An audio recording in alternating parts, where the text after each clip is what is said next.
हिंदी साहित्य की कहानियों के चैनल में आपका स्वागत है। आज सुनिए हिंदी साहित्य के प्रसिद्ध लेखक शिवमूर्ति जी की लिखी हुई कहानी त्रिया चरित्र। आधुनिक हिंदी कहानी में सबसे अलग उभर कर जो एक नाम आता है वो है लेखक शिवमूर्ति का। शिवमूर्ति जी को पढ़ने का अर्थ है उत्तर भारत के गांवों को उसकी संपूर्णता में जानना।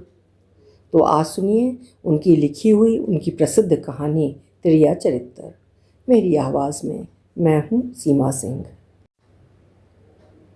विमली, ए विमली, एकदम में मर गई का रे।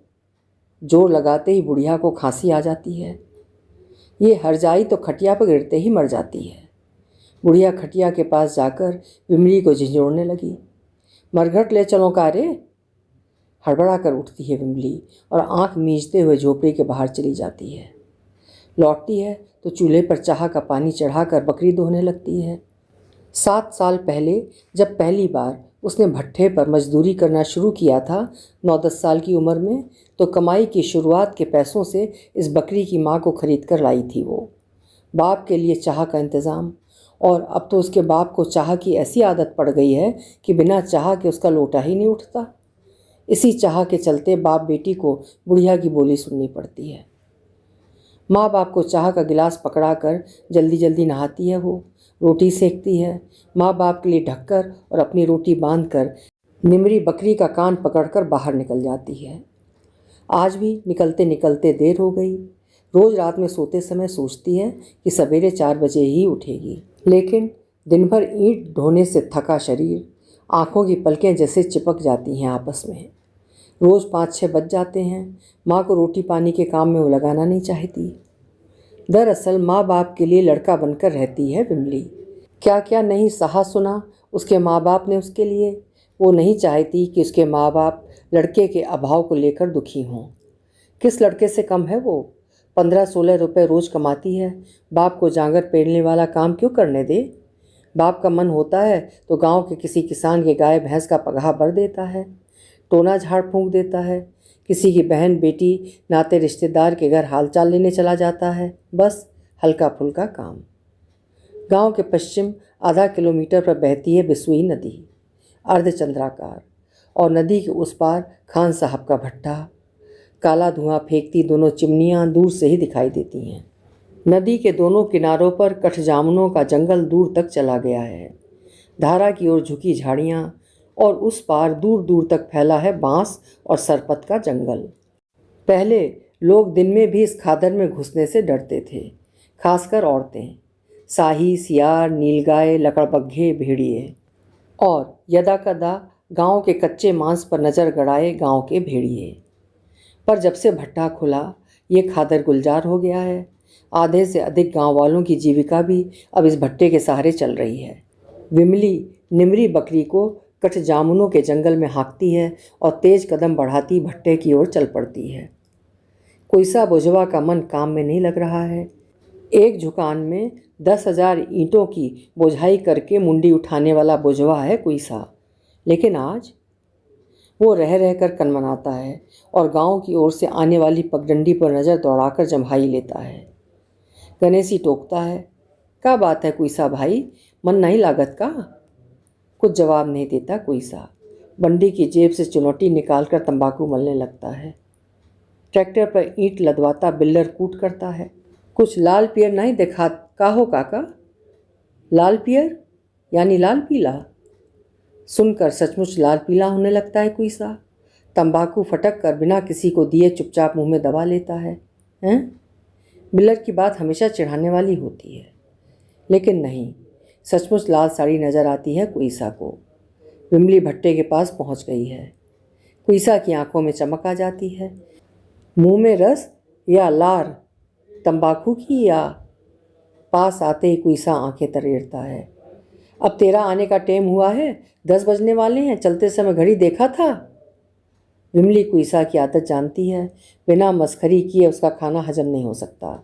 वो भी आंख तरेड़ती है। जितना काम करेंगे उतना न मजूरी मिलेगी, तब काहे तोहार छाती फाटत है? और घड़ी देखे अपनी बहनी का सिखाओ। सभी हंसने लगते हैं। कोईसा मुस्कुराता है। कोईसा कहता है कि विमली के आने से भट्टे पर उजियार हो जाता है और उसके जाते ही अंधियार, और अंधियार होते ही रतौंधी शुरू हो जाती है कुइसा को। विमली अगर रात में भट्टे पर रहे तो कुइसा रात में भी बोझाई कर सकता है। पहला खेप लेकर आती है विमली, एक पल खड़ी रहती है। कुइसा जानबूझकर उसके सिर से ईंट नहीं उतारता। ले वो पकड़ो, करुआत आई। कुइसा की नज़रें उठती हैं, वो मुस्कुराता है। अब ये कुछ मुराही करेगा, विमला ताड़ती है और कुइसा के पैरों के पास ईंटें गिराकर मुस्कुराती मिठाऊ गाली देती भागती है। बस इतने का ही तो भूखा है कुइसा। अपनी अपनी पसंद। कुइसा को औरतों की गालियाँ और मिल जाए तो धक्का खाना पसंद है। अगर 4 औरतें मिलकर उसे नदी में डुबोने लगें तो भी वो इनकार नहीं कर सकता। कुइसा की इस आदत से परिचित हैं भट्टे की मजदूर ने। सब मिलकर ऐसा कुछ करती कहती रहती हैं कि कुइसा का मन लगा रहे। 50 के पेटे में पहुंच रहा है कुइसा। दर्जनों भट्टों का बुझवा मिस्त्री रह चुका है। भट्टे का काम हाथ में लेने से पहले देख लेता है। कोढ़िया मजदूर सिर्फ रांची के ही हैं या लोकल भी। सिर्फ रांची बिलासपुर के लेबरों वाले भट्टे पर एक दिन नहीं रह सकता कुइसा। 10-5 लोकल मजदूर ने जरूरी हैं देखने लायक। सिर से ईंटें उतारते हुए गर्म सांस और तन का परस। कुइसा के इस लोभ से वाकिफ है खान साहब, तभी तो इस भट्टे पर वो तीसरा सीजन बिता रहा है। दरअसल भट्टे को ही कुइसा घर द्वारा मानता है। जोरू न जात गौना आया तो कुइसा पर भट्टा मिस्त्री बनने का भूत सवार था। पूरा का पूरा सीजन भट्टे पर बिताता। आखिर 2 साल इंतजार करने के बाद उसकी औरत चली गई किसी और का घर बसाने। तब से हर साल लगन के महीनों में कुइसा बर देखुओं का इंतज़ार करता है। भट्टे का नशा तो प्राण के साथ ही जाएगा। कुछ देर बाद विमली के सिर से ईंट उतारते हुए फिर मुस्कुराता है कुइसा। बहुत दिन हुए ड्राइवर बाबू नहीं आए। बड़ी याद आवत है ड्राइवर बाबू की, एक लड़की बोलती है। सभी जानते हैं कि कुइसा विमली को चिढ़ा रहा है। इनके बहनोई हैं ड्राइवर बाबू, याद काहे ना आए, विमली जाते जाते बोलती है। कुइसा की सुस्ती फिर दूर हो जाती है। लेकिन दोपहर में औरतों के झुंड के साथ नदी किनारे पीपल के पेड़ के नीचे सुस्ताते खाते हुए विमली को सचमुच ड्राइवर बाबू की याद आती है। लगता है एक युग बीत गया ड्राइवर बाबू को देखे हुए। कुइसा मिस्त्री झोपड़ी में लेटा 12 मासा गा रहा है दोपहरिया काटने के लिए। औरतों लड़कियों का झुंड नाना प्रकार की कथाओं, उपकथाओं, अफवाहों और गोपनीय कृत्यों का पिटारा खोलकर बैठा है। उन सबकी सम्मिलित हंसी खिलखिलाहट कुइसा के कानों में पहुंचती है तो वो 12 मासा का पद भूल जाता है। जाड़े की दोपहर कितनी जल्दी जल्दी उतरती है। विमली को आज अपनी माँ को लेकर बाजार जाना है डॉक्टर के पास, अधकपारी की दवा कराने। इसलिए दोपहर ढलते ही उसने काम बंद कर दिया है। निमरी बकरी का कान पकड़कर वापस लौटती विमली नदी के पेटे में उतरती है तो सामने बिल्लर ट्रैक्टर धोता हुआ दिखाई पड़ता है। विमली को आता देखकर खीस निकालने लगता है। हमेशा हंसता हंसाता रहने वाला लड़का है बिल्लर। 18-19 की उम्र, महतारी न बाप, इस गांव में अपनी बहन के घर रहता है और खान साहब के ट्रैक्टर की कालिंजरी करते करते ड्राइवर बन गया है। दुख तकलीफ की झाई पास नहीं फटकने देता। फक्कड़ और मस्खरा। ऐसे आदमी की हंसी का साथ देने में कोई बुराई नहीं समझती विमली। वो भी मुस्कुराती है। आज हाफ डे काहे कर दिया ड्राइवर आइन? बिल्लर के बात करने के ढंग से थोड़ा चिढ़ती है विमली। अकेले में थोड़ा डरती भी है। पाजी है, इसकी आंखों में शैतानी चमकती है। तोहार जीभ बहुत चले लाग है बिल्लरू, हम ड्राइवर आइन हैं। फिर हंसता है बिल्लर। और जब विमली ट्रैक्टर की सीध में पहुंचती है तो एक बाल्टी पानी ट्रैक्टर के मडगार्ड पर इस अंदाज से फेंकता है कि आधा पानी उछलकर विमली के ऊपर पड़ता है जाकर। तनी देख के बिलराहू, अखियाँ फूट गई हैं का? विमली मुड़कर आंखें तरेड़ती है तो वो खीखी करके हंसने लगता है। पानी का छींटा पड़ने से भड़की बकरी उथले पानी में कूदती उस पार चली गई है। विमली थोड़ा सा धोती ऊपर उठाए धार पार करने लगती है। परदेसी का टरक बहुत मन भाया है। जाति बिरादरी का एकदम ख्याल नहीं। ट्रैक्टर की ताकत टरक से बेसी होती है बिम्मल। कहो तो कोनो दिन लड़ा के दिखा देई। उस पार पहुंचकर पीछे मुड़कर मुस्कुराती है विमली तो बिल्लर बोनट से उछलकर नदी के दह में कूद पड़ता है। ऊपर टीले पर चढ़ते चढ़ते विमली को बिल्लर का गीत सुनाई पड़ता है। अरे टुटही मड़ैया के हम हैं राजा, करीला गुजार थोरे माँ, तोर मन लागे ना लागे पतर की, मोर मन लागल बा तोरे माँ। यानी राजा तो हम भी हैं भाई, लेकिन टूटी फूटी झोपड़ी के राजा, थोड़े में गुजारा करने वाले। ड्राइवर बाबू की तरह भारी मुंह दिखाई तो नहीं दे सकते, लेकिन ए पतर की पतली कमर वाली तिरिया, तेरा मन मेरे पर आए ना आए, मेरा मन तो तेरे पर ही लगा हुआ है। आए हाय, क्या गोली दागी है बिल्लाहे ने। वो फिर मुड़कर देखती है, बिल्लर हंस रहा है और ट्रैक्टर के बोनट पर पैर से ताल दे देकर नाच रहा है। हरामी। माई की अधकपारी के लिए बिजली का तेल मंगाया है विमली ने। कलुआ का मामा बिजली विभाग में काम करता है, उसी से। मामा कहता है ट्रांसफार्मर का तेल, तेल से होकर बिजली गुजरती है तो तेल में बिजली जैसा गुण भर देती है। सचमुच बिजली जैसा असर करता है, विमली की माई कहती है। बाजार के डॉक्टर तो पानी का पैसा लेते हैं, जेब काटने को तैयार। विमली की माई को डॉक्टरी दवाई नहीं सहती। महतारी बाप का जितना ध्यान विमली रखती है, उतना तो इस गांव में किसी का लड़का भी नहीं रखता। लड़के का ध्यान आते ही उसकी माँ पतोहू को और गांव की कुटनी घर फोड़नी औरतों को सरापने लगती है। उसका बेटा विमली से 10 साल बड़ा था, लेकिन पतोहू ने आते ही उसे अपने बस में कर लिया। गांव की औरतों ने आग में पलीता लगाया था और आने के 6 माह के अंदर पतोहू लड़के को लेकर अलग हो गई थी। उसी साल दीवार के नीचे दबने से विमली के बाप के दोनों हाथ बेकार हो गए थे। घर में खाने के लिए अन्न का एक दाना नहीं था। बाप की दवाइयों के लिए पैसा कहाँ से आता। पतोहू के जेवर सास के पास ही रखे थे, जमीन में दबाए हुए। उसी में से एक थान गिरवी रखना चाहती थी बुढ़िया। सुनते ही अज्ञा बैताल हो गई थी पतोहू। बिना पानी पिए 3 दिन तक इसी बात पर लड़ती रही थी। 7 पुस्त को गरियाती रही थी। लड़के ने सिर उठाकर एक बार भी उसे मना नहीं किया। तीसरी रात झोपड़ी खोदकर गहने ढूंढ निकाले थे पतोहू ने और उसके बेटे को लेकर अपने मायके चली गई थी, जैसे बकरे को गले में पगहा लगाकर ले जाए कोई। 3 दिन तक घर में चूल्हा नहीं जला था। बूढ़े के हाथों पर पलस्तर चढ़वाना तो बहुत ही जरूरी था, लेकिन पूरे गांव में खोजने पर भी कोई 10 रुपया या 1 मन अनाज देने को तैयार नहीं था। सरपंच जी की घरवाली पर ज़्यादा जोर समझती थी विमली की माई। विमली 2 साल से उन्हीं के घर पर रहकर चौका बासन गोबर झाड़ू कर रही थी।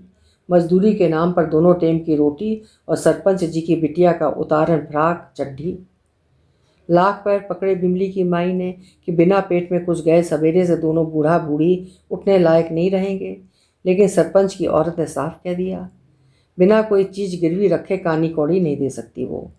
और गिरवी रखने की चीज़ें लेकर पतोहू मायके जा चुकी थी। विमली टुकुर टुकुर माँ का रोना देख रही थी। रोते रोते खाली हाथ वापस लौट आई थी विमली की माई।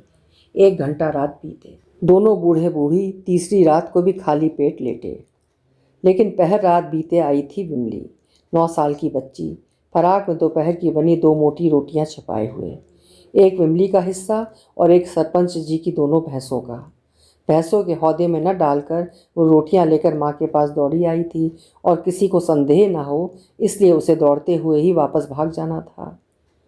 रात भर लगा था निर्णय लेने में विमली को और सवेरे वो अपनी झोपड़ी में लौट आई थी। नहीं करना उसे ऐसी जगह गोबर झाड़ू जहाँ मांगने पर भीख भी नहीं मिल सकती। नहीं करना, फिर क्या करेगी? गरीबी में आटा गीला करेगी? कम से कम अपना पेट तो पाल रही है। यहाँ तो 3 दिन से चूल्हा रो रहा है। अपना ही क्यों, सबका पेट पालेगी वो। भाई भाग गया है तो क्या, वो लड़का बनकर रहेगी। नया नया भट्टा खुला है गाँव में। काम की अब क्या कमी है? कौन कहता है कि आदमी लड़के ही काम कर सकते हैं भट्टे पर? रांची की मजदूर ने औरतें नहीं हैं, वे किसी से कम काम करती हैं, तब वो क्यों नहीं कर सकती? कितनी बार तो बुलाने आ चुका है भट्टे का मुंशी गांव की औरतों लड़कियों को। वो कल से ही भट्टे पर नाम लिखा लेगी। जितना ईंट ढोएगी उतना पैसा ठेके पर। कुछ अटपटा सा लगा विमली की माई को। दुनिया की बात वो नहीं जानती, लेकिन यहाँ पर तो अभी तक आदमी लोग ही जाते हैं भट्टे पर, औरतों का जाना। लेकिन विमली की माई चुप भी हो जाए तो क्या सारा गांव चुप रह जाएगा? सबसे पहले सरपंच की घरवाली ने ही मुंह बिचकाना शुरू किया। सठिया गई है क्या बुढ़िया? अच्छे भले खाते पीते घर में पड़ गई थी लड़की। झूठा कूठा खाकर घूरे पर सोकर भी 4 साल में बाछी से गाय हो जाती।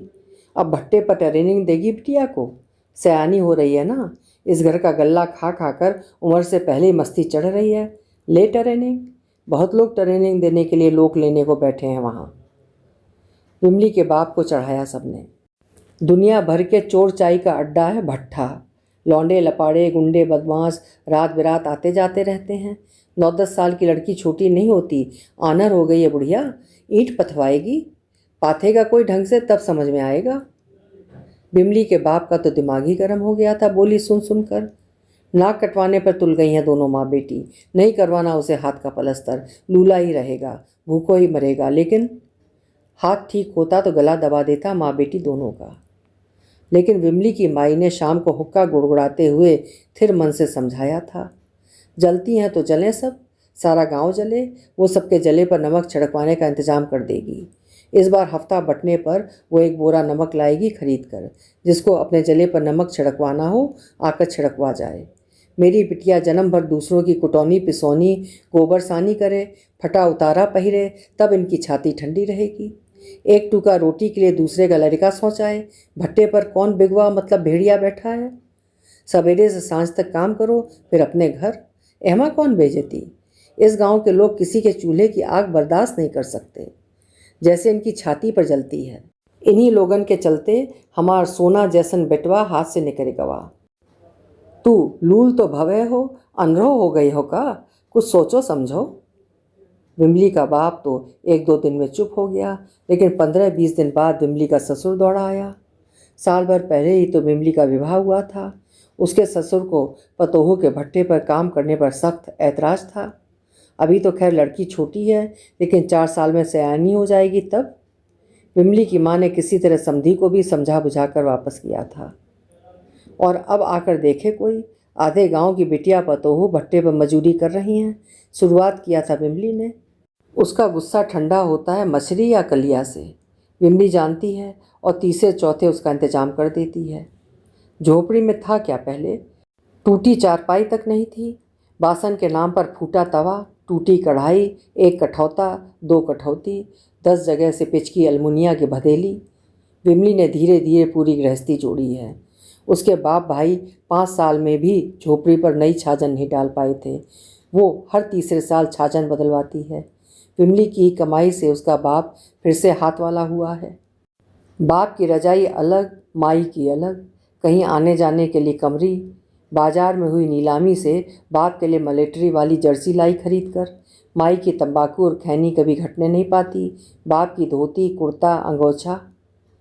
6-7 साल क्या होते हैं, लेकिन इतने ही समय में एक एक करके 3-4 थान गहने बनवा लिए हैं विमली ने। उसका बाप चुपचाप अंटी में रुपया लेकर शहर जाता है, और कभी पायल, कभी एरन, कभी कमर करधनी। सचमुच लक्ष्मी है उसकी बेटी। आज फिर विमली को नहाने में देर हो रही है। राबिश से फटे पैर, आधा घंटा तो एड़ियाँ रगड़ने में लग जाता है, लाख तेल मले या दवा लगाए। आज फिर ड्राइवर बाबू आने वाले हैं। आज फिर लाल साड़ी पहनकर जाएगी विमली। ड्राइवर बाबू को लाल साड़ी बहुत पसंद है। लाल साड़ी पहनते हुए विमली मुस्कुराती है। उसके हाथ का बना मुर्गा तो अब सारी दुनिया खाना चाहती है, लेकिन वो इतनी फालतू तो नहीं। शुरू शुरू में ड्राइवर जी के लिए भट्टे पर खाना बनाने का जिम्मा उस पर पड़ा तो बड़ी खुश हुई थी, लेकिन उसका कारण दूसरा था। तब वो बहुत छोटी थी। खाना बनाने, खिलाने, बर्तन मांजने, चौका लगाने आदि में वो आराम से 4 घंटे गुजार देती थी। खान साहब खाना बनाने की मजूरी 5 रुपये अलग से देते थे। 5 रुपये तब दिन भर की दिहाड़ी के बराबर होते थे। लेकिन खुशी का असली कारण था 4 घंटे के लिए ईंट ढोने से फुर्सत। एक खेप में 12 ईंट की लदनी। दोपहर भर में ही गर्दन अकड़ जाती थी। खान साहब होशियार आदमी हैं, उनके भट्टे से कोई नाराज़ होकर नहीं जा सकता। कहाँ खान का भट्ठा और कहाँ ड्राइवर बाबू का उतना मोटा जनेऊ। उससे तो उसकी निमरी बकरी बांधी जा सकती है। तो हर ऐरी गैरी जगह तो खा नहीं सकते, बड़ी सफाई चाहते हैं। और जितनी देर में मीट मुर्गा तैयार होता है, खान साहब कोयले का दाम जुटाने के जुगाड़ में लग जाते हैं। बिना कोल एजेंट का पिछला बकाया दिए, बिना ब्याज के आधा पूरा दाम देकर कोयला लेना कम जीवट का काम तो है नहीं। वो भट्टे पर पहुंची तो अभी ड्राइवर जी का ट्रक नहीं आया था। कोई सा मिस्त्री दूर से ही देखता है और काम छोड़कर खड़ा हो जाता है। कमर सीधी कर ले थोड़ा। विमली के पहुंचते ही टोकता है, आज तू फिर मांग टीका लगा कर आई। लाख बार कहा है इसका चोना हमें बर्दाश्त नहीं होता। बर्दाश्त नहीं होता तो आँख फोड़ लो। वो आँख उलट कर मुस्कुराती है। बिल्लर कहता है, बिमली खान साहब के भट्टे की हेडलाइट है। हाथ पैर धोकर वो भंडारे में घुसती है। लहसुन, धनिया, अदरक, प्याज, मिर्च, हल्दी। भले खुद कलिया मुर्गा नहीं खाती, लेकिन कौन सा मसाला कितना डालना है, कैसे पकाना है, इसे कोई बिमली से सीखे। मसाला तैयार करते करते मुंशी जी मुर्गा कटवा कर दे जाते हैं। ड्राइवर बाबू की याद से ही सारे शरीर में गुदगुदी लगती है। पहले वो ड्राइवर बाबू से ज़्यादा बात नहीं करती थी। खाना बनाकर बाहर निकल जाती थी और पांडे खलासी परोस कर खिलाता था। 1 साल पहले उस बार आए ड्राइवर जी तो दाहिनी कलाई में कसकर रुमाल बांधे थे, तेल में भीगा हुआ। पांडे खलासी चला कर लाया था ट्रक। हाथ में मोच था या कहीं दब गया था, अंदर अंदर खून जम गया था। थोड़ी सी पिसी हल्दी तेल में गर्म कर देना विमला, मालिश करना पड़ेगा, ड्राइवर बाबू ने कराहते हुए कहा था।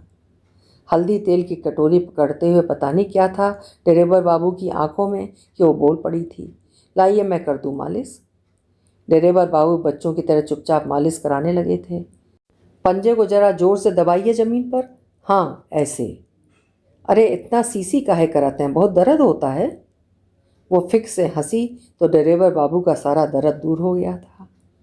पुराने रुमाल की पट्टी बांधते बांधते कहीं कुछ अपने मन के कोने में भी बांध लिया था विमली ने उस दिन। इंजन की आवाज़ कानों में पड़ती है तो उसका दिल धक धक करने लगता है। छी छक। इंजन बंद होने से पहले जोर से छींकता है ट्रक। सब लड़कियां कहती हैं, छकनवा ट्रक। बहुत पहले शुरू में बगल से ईंट लेकर गुजरते हुए ऐसे ही छींका था तो चौंकने से 2 ईंटें उसके पंजे पर गिर पड़ी थीं। बहुत देर तक रोती रही थी वो। ऐसे क्यों छींकते हैं सारे ट्रक? एक दिन वो ड्राइवर जी से पूछेगी। दाहिना फाटक खोलकर उतरते हैं ड्राइवर जी। फूल छाप लूँगी, लंबी नोक वाला जूता, बड़ी बड़ी काली मूछें, नीली बनियाइन, काला शरीर भरा हुआ, गले में पतली सी सोने की सिकड़ी। भंडारे से झाँक कर हंसते हैं। राम राम भाई। राम राम, वो धीरे से जवाब देती है, हंसती है। कितनी हंसी छूटती है, बेबात की हंसी। आगे के दोनों दांतों में सोना मढ़वाया है ड्राइवर जी ने। हंसते हुए कितना अच्छा लगता है। ड्राइवर जी कुछ कागज़ पत्तर लेकर खान साहब के पास चले जाते हैं। ट्रक को दुल्हन की तरह सजा कर रखते हैं ड्राइवर जी। एक बार बहुत पहले उसने झाँक कर देखा था अंदर। गोरी गोरी खूबसूरत मेमों की छापी चारों तरफ। बीच में बैठते हैं ड्राइवर जी। पांडे खलासी अंदर झाँक कर सूंघता है। मुर्गा तैयार? फिर हंसता है। कहो पांडे भाई। भाई कहने से बहुत खुश होता है पांडे। भाई माने भाई नहीं, दोस्त, यार, गुइयाँ नहीं, इसके अलावा कुछ, इससे थोड़ा बारीक। पांडे भाई मुंह फैलाकर हंसता है। सुर्ती से काले दांत। ड्राइवर बाबू के आगे के जिन दोनों दांतों में सोना मढ़ा है, पांडे के वही दोनों दांत टूटे हैं, झरोखा। पहले वो कहती थी पांडे चाचा। चाचा सुनकर पांडे का मुंह लटक जाता था। उल्टी रीति है इस ट्रक की भी। बाकी ट्रकों के खलासी लौंडे होते हैं, ड्राइवर बूढ़े, और इस ट्रक के नहा कर रसोई में घुसते हैं ड्राइवर बाबू, उघारे बदन। बिमली चूल्हे से सटाकर पीढ़ा और पानी रखती है। खाना और तापना साथ साथ। छाती के बाल कितने लंबे, घने और काले हैं ड्राइवर बाबू के। शरीर से पके कैद की महक आ रही है। वो जोर से सांस खींचकर पके कैद की महक सूंघती है। खाने की थाली आगे सरकाती हुई वो पूछती है, चमरौदा जूता ट्रक के आगे काहे लटकाए हैं? अंदर रखने की जगह नहीं है? हंसते हैं ड्राइवर जी। ये जूता नहीं, पनाही है, ट्रक में नज़र लगाने वालों के लिए, चौराहे के मामा के लिए। मामा की बात तो उसे नहीं पता, लेकिन नज़र टोना? तब तो घरवाली को नज़र से बचाने के लिए घर के सामने भी पनाही टांगते होंगे। पहले घरवाली का जुगाड़ लगाओ तब ना जूता पनाही टांगेंगे। हैं? भेठोर जैसे हो गए हो, घरवाली का जुगाड़ नहीं। उसे जाने कैसा लगा, तकलीफ़ हुई, अच्छा लगा, कुछ ठीक पता नहीं। लेकिन ड्राइवर बाबू को उसने ज़्यादा ध्यान से देखा और एक साथ 2-3 रोटियां निकालकर थाली में डाल दी। कहते हैं पहले घरवाली का जुगाड़ लगाओ, जैसे मुझे ही लगाना है जुगाड़। मुर्गा बहुत मारू बनाती हो बिमल, खाती नहीं हो तो इतना अच्छा बना कैसे लेती हो? बिमली कोई जवाब नहीं देती। चबरी बांधकर चुपचाप सुरुआ उड़ने लगती है कटोरी में। खाली मसाले का कमाल नहीं हो सकता है ये, ज़रूर तुम अपने पास से कुछ डालती हो इसमें।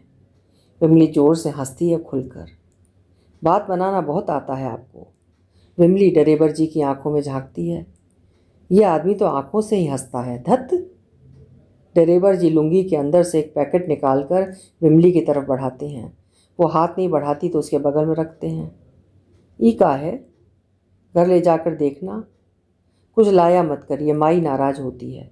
माई कैसे देखेगी इसे, अंदर पहनने की चीज़। डरेबर जी इशारे से बताते हैं तो विमली का मुंह लाल हो जाता है। भग। हर बात माई से बताने की आदत रहेगी तब तो आगे चलकर बड़ी परेशानी होगी। डरेबर जी हंसते हैं। अच्छा, आप चुपचाप खाकर भागिए, अभी पाणे जी अगोर रहे हैं। झरिया धनबाद घूमने कब चल रही हो? इस बार बिना साथ लिए नहीं जाऊंगा। विमली बहों में हंसती है और पाणे के खाने की थाली लेकर बाहर निकल जाती है। खाने के बाद विमली की आंचल में ही हाथ मुंह पोंछने का मन करता है डरेबर बाबू का, लेकिन झरिया धनबाद। डरेबर जी हर बार उसे झरिया धनबाद चलने का न्योता देते हैं। गांव और बाजार छोड़कर कभी बाहर नहीं गई है विमली। बनारस, झरिया, धनबाद सबके बारे में सिर्फ सुनती है, लेकिन कल्पना की आंखों से जो झरिया दिखाई पड़ता है वो कम सुंदर नहीं। झर झर झरता हुआ झरिया। बनारस कितना रसदार, गन्ने जैसा, और धनबाद में उतना धन ना होता तो कैसी अपनी टरक दुल्हन की तरह सजाते डरेबर जी। विमली को लगता है कि थक जाने पर टरक का हाथ गोड़ भी मींचते होंगे डरेबर जी और पाणे खलासी मिलकर। धत। जाने के पहले एक लोटा पानी मांगकर पीते हैं डरेबर जी। प्यास उनकी आंखों में बसी है। धूल उड़ाते जाते ट्रक को बड़ी देर तक खड़ी देखती रहती है विमली। ट्रक के आगे दोनों ओर काली लंबी चोटी सी लटकती रहती हैं, जैसे हाथ हिलाकर बुलाती हों, चलो विमला, झरिया धनबाद। चीज लाकर परेशानी में डाल गए डरेबर बाबू। अगली बार पूछकर दाम दे देगी जरूर।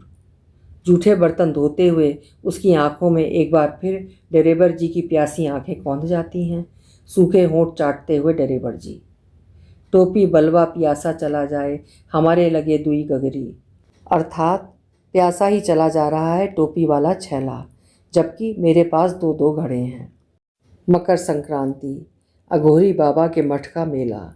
कई कोस दूर से लोग आज के दिन खिचड़ी चढ़ाने आते हैं मठ पर। जोकाई के अलावा आज भट्टे का सारा काम बंद है। सारे मजदूर, स्त्रियां, बच्चे ट्रैक्टर ट्रॉली पर लदकर जा रहे हैं मेला देखने। बिसुई के बिल्कुल कंठ पर है बाबा का मठ। मकर स्नान, खिचड़ी दान और मेले की मौज। पीपल के पेड़ के नीचे काली मंदिर के सामने बकरा कटेगा, काली का प्रसाद। भट्टे के मजदूरों ने ही बनाया है ये काली मंदिर। ईंट लाद कर जाने वाला हर गाड़ीवान या ट्रैक्टर वाला हर खेप में 2 ईंटें गिराता है मंदिर के नाम पर। 2-2 ईंट के दान से बना मंदिर। मेहनत भट्टा मजदूरों की और सीमेंट सरिया खान साहब का। बालू का दान दिया है बिसुई नदी ने। काली की मूर्ति देखा, कितना विकराल रूप खान साहब ने मंगाया है। खान साहब के परदादा जब सिंह साहब से खान साहब हुए तो उनकी कुलदेवी एक काली उनके गर्भगृह में भूमिगत हो गई थीं। उन्हीं की पुनर्स्थापना। बहुत जागृत देवी हैं, बड़ा जस है। कुईसा मिस्त्री भी इस साल होली पर बकरा चढ़ाएंगे, कहीं से घरवाली का जुगाड़। खाना तैयार करने और बलि के कर्मकांड के लिए 5-6 औरत मर्द रुके हैं मंदिर पर, बाकी सभी मेले में। मजदूरों की मेट है विमली, वो ट्राली के बीच में गोल बनाकर बैठी है। गोरे सांवले काले आबनूसी चेहरे, जूड़े में फूल और लाल रिबन, बेवजह हंसती हैं सब, सफ़ेद दांतों की पंक्तियाँ। ट्रैक्टर पर बैठा कोई बोलता है, ए गाना शुरू करो। कितने गीत, भजन, कीर्तन, सोहर, नटका, दादरा, खेमटा याद है विमली को, कोई हिसाब नहीं। विमली के गीत का तुरंत असर होता है। नाची वाली 2-3 लड़कियां उठकर नाचने लगती हैं। चलती हुई ट्रैक्टर ट्राली में घेरा बनाकर नाचती लड़कियां, क्या बात है। लेबरों ने ढोल कनस्तर संभाल लिया है। गाने की आवाज़ ढोल कनस्तर और ट्रैक्टर के शोर में डूब जाती है। सिर्फ कोलाहल और हंसी। कुईसा भी ट्राली में ही बैठना चाहते थे, लेकिन बिल्डर ने उन्हें ट्रैक्टर के मडगार्ड पर बैठा दिया। उनके पद के अनुसार वे बार बार मुड़कर ट्रॉली की ओर देखते हैं। तभी कोई कूट करता है, काका झुलनी लिए हो? झुलनी? पता नहीं इस शब्द से कितनी चिढ़ है कुईसा को, और कैसे हैं लोग कि हंसने बोलने के मौके पर भी डंक मारने से नहीं चूकते। दरअसल खान साहब के भट्टे पर आए थे कुईसा तो कुछ आस लेकर आए थे। खान साहब के मुंशी ने झांसा दिया था कि आपकी जाति बिरादरी बहुत है हमारी तरफ, लड़कियों की कौन कमी, एक छोड़ 10 घरवालियाँ रखो। इसी विश्वास पर पहले साल कोई सा लगन भर गांव-गांव घूमे, दिन भर भट्टे पर बोझाई और रात किसी गांव में। बहुत गांजा बीड़ी तंबाकू बर्बाद कराया लोगों ने। सबसे बताते, पतोहू के लिए झुलनी तो मेरी माँ ही गढ़ा के गई थी मरने से पहले। जेब में ही रखते थे झुलनी, प्लास्टिक की डिबिया में, लाल मखमल में लपेट कर निकाल कर दिखाते। इसके अलावा 5 बीघा ज़मीन है, 500 की पगार, घरवाली हो जाए तो भैंस लाते कितनी देर लगेगी। आखिर मिली एक घरवाली, उसका जीजा साली के लिए दूसरा वर खोज रहा था। बहुत छुपाकर सारा मामला तय हुआ, क्योंकि साली के ब्याह का पता लगने से सारा मामला खराब हो सकता था। कई थान गहना, साड़ी, चादर, चप्पल, सिंगार पटार का सामान सब लेकर गए कुईसा। तय था कि लड़की का जीजा बाजार में लेकर आएगा लड़की को और वहीं से पहना उड़ाकर विदा कर दिया जाएगा। विदा कराते कराते शाम हो गई। अघोरी बाबा की मठिया पर नदी पार करते करते अंधेरा हो गया। कितना धीरे धीरे चलती है दुल्हन, जो जो अंधेरा घिरता जा रहा है पीछे की ओर पिछड़ती जा रही है। इस पर आकर इंतजार करने लगे कुईसा। कहाँ गई दुल्हन? थोड़ी देर बाद वापस नदी के पेटे में खोजने के लिए लौटे, कहीं कोई नहीं। किनारे पानी की धार के पास रेत पर एक पोटली सी पड़ी थी। उठाकर देखा, नाच में जनाना का पाठ करने वाले नचनिया लड़के सीने पर ब्लाउज के नीचे 2 छोटी छोटी गेंदसी बांध लेते हैं, वही। इस धोखे से सारी जमा थमा निकल गई थी कुईसा की। तब से झुलनी कहने पर आग लग जाती है उनके बदन में। एक पेड़ के नीचे ट्रैक्टर खड़ा कर देता है बिल्लर।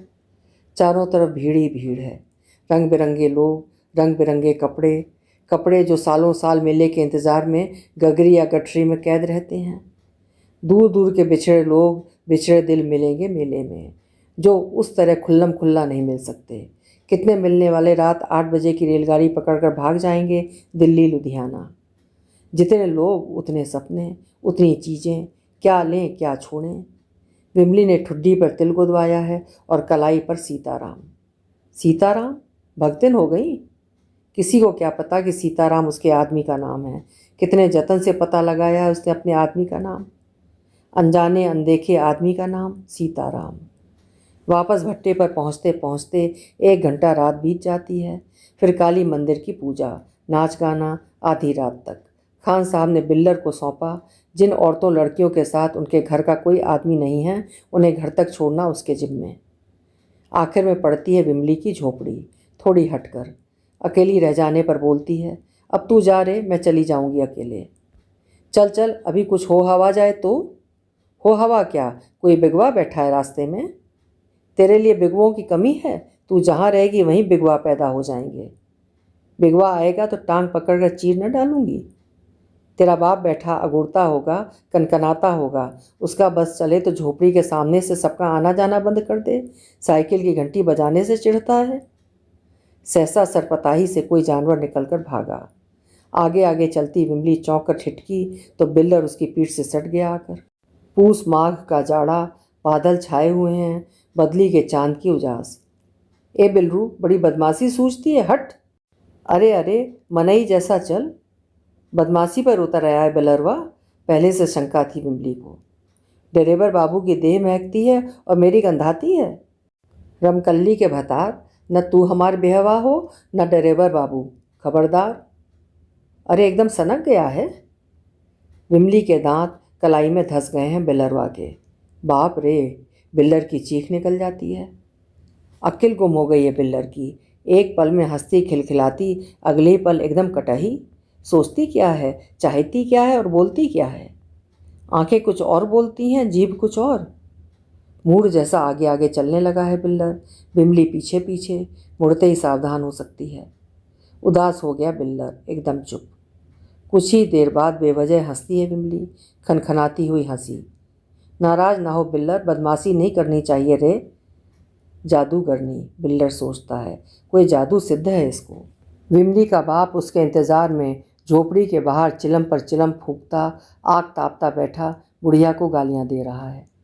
इतना रात में उसे बिल्लर के साथ आया देख भड़क उठता है। अब जाकर तेरे लौटने का टेम हुआ है, खबरदार। जो कल से घर से बाहर कदम रखा, हाथ गोड़ तोड़ दूंगा। इतनी इतनी रात तक मेला देखेगी तू? बिल्लर तपता पर हाथ सेकते हुए बोलता है। गोदवा गोदवाने गई थी बुढ़ऊ, एक पहर रात बीतते ही परान निकल रहे हैं, विदा कर दोगे तो कैसे चैन पड़ेगा? वो बोली बोल सकता है इस गांव का साला जो है। विमली का मन होता है झाड़ू लेकर मुंह पीट डाले इस बिल्लरवा का, लेकिन बाप के गुस्से को देखकर चुपचाप झोपड़ी में घुस जाती है। माँ की रजाई में घुसकर बताती है, रतौंधी की गोली लाई हूँ माई तेरे लिए मेले से, अंधेरा होने के 1 घंटा पहले एक गोली रोज। अभी तक माँ से ही चिपक कर सोती है विमली रात में, अकेले उसे नींद नहीं आती। माँ बड़ी देर तक बेटी को तमाम ऊंच नीच इज्जत आबरू की बात समझाती है। इतनी इतनी रात तक घूमना, उसके बाप का बिगड़ना अकारण थोड़े है। सुनते हैं कोई डरेबर जी आते हैं, कोई सर सामान रुपया पैसा नहीं छूना, खबरदार परदेसी की प्रीत नहीं लगाना। विमली को बच्चा क्यों समझती है उसकी माँ? दुनिया भर की भूखी नज़रों की भाका पढ़ पढ़ कर वो कब की पंडित हो गई है, बुढ़िया को कौन बताए। जिस बात की लोग चर्चा करें, शंका करें, बस उसी से बचना चाहिए। ये समझ तो अपने आप आ जाती है। कब आ जाती है खुद विमली को भी नहीं पता। माँ क्यों इतना डरती है? जो बात जितनी अच्छी लगे उसमें उतना ही खतरा, बस इतनी सी बात। बुढ़िया चुप होती है जब विमली का हुंकारी भरना बंद हो जाता है। रतौंधी होने से क्या हुआ? बुढ़िया विमली को मन की आंखों से देखती है। मन की आंखें बहुत तेज़ हैं बुढ़िया की। वो विमली के एक एक अंग की बाढ़ का हिसाब रखती है। पराया धन, जब तक जिसकी अमानत उसको न सौंप दिया जाए। सो गई लड़की, खटिया पर गिरते ही मरती है। अब बुढ़िया विमली के एक एक अंग को टटोल टटोल कर पढ़ रही है। सीना, पेट, कूल्हे, आखिर दुनिया भर के लौंडे लपाड़ों के बीच दिन काटती है उसकी बेटी। विमली सांस खींचे माँ के स्पर्श का अनुभव करती है, चुपचाप, गुदगुदी रोके नहीं रुक रही है। दूसरे दिन ही खबर फैलती है, बिल्लर ने विमली को जलेबी खिलाई है मेले में। और जलेबी के दाम? बिल्लरवा रात में अकेले गया था विमली को पहुंचाने। सुना है बिल्लर ने भी विमली से कलाई पर पट्टी बंधवा ली रात में, जैसे 5 साल ड्राइवर बाबू ने बंधवाई थी। विमली को आता देख नदी के दह में कटिया लगाए बैठा 10-12 साल का कलुआ गाने लगता है, अब न खाबे ठोंगा के जलेबी मोरी माई रे। तब भी वो नहीं समझती। भट्ठे पर सभी कूट हंसी हंसते हैं। दोपहर में कोई सा निर्गुण गाता है, नैयर में दाग पड़ा हो मोरी चुनरी नैयर माँ। पता नहीं क्या आग लगाई है इस बिल्लरवा ने या किसी और ने। जाने कैसे मेले की खबर उसकी ससुराल तक पहुंच गई। उसका ससुर दौड़ा आया है। सुनते हैं उसकी पतोहू ट्रैक्टर पर बैठकर मेला देखने जाती है। जलेबी आधी रात तक बाहर। कोई धर्मशाला है उसकी पतोहू कि पंचायती हंडा, जो चाहे खिचड़ी पका ले। बिना गौने का दिन धराए वापस नहीं जाएगा वो। देखिए समधी भाई, बात को समझिए, ना नुकुर करने में इज्जत नहीं है। चावल सिरजा जाता है, भात नहीं। चावल भात बना नहीं कि दूसरे दिन ही सड़ने लगता है। लड़की सयानी हुई तो भात हो गई, उसे तो ससुराल भेजने में ही इज्जत है। सीधा सुलझा आदमी मालूम होता है विमली का ससुर। 5 पंच के बीच में बोलना आता है। चावल भात, कायल होने के अलावा रास्ता क्या है? लेकिन पहले टेवा में ही हामी नहीं भर सकती किसी लड़की की माँ। लोग कहेंगे लड़की माँ बाप पर भारी पड़ रही थी। किवाड़ की आड़ से बात कर रही है विमली की माँ। एक बार तो समधी को लौटना ही पड़ेगा। समधिन की बात है तब तो मानना ही पड़ेगा। ठीक है, जल्दी ही वो दोबारा टेवा लेकर आएगा। माघ बीतते बीतते सूरज का रौब दाब बढ़ने लगता है। दोपहर तक ईंट ढोने के बाद सारी औरतें लड़कियां नदी के दह में बोह ले रही हैं। गौने की चर्चा चल जाने के बाद विमली को रोज़ 1-2 बार ससुराल का सपना आता है। बात करते करते अचानक कहीं खो जाती है, जगाने पर जागती है। बात बात पर हंसने खिलखिलाने की आदत कहाँ गई?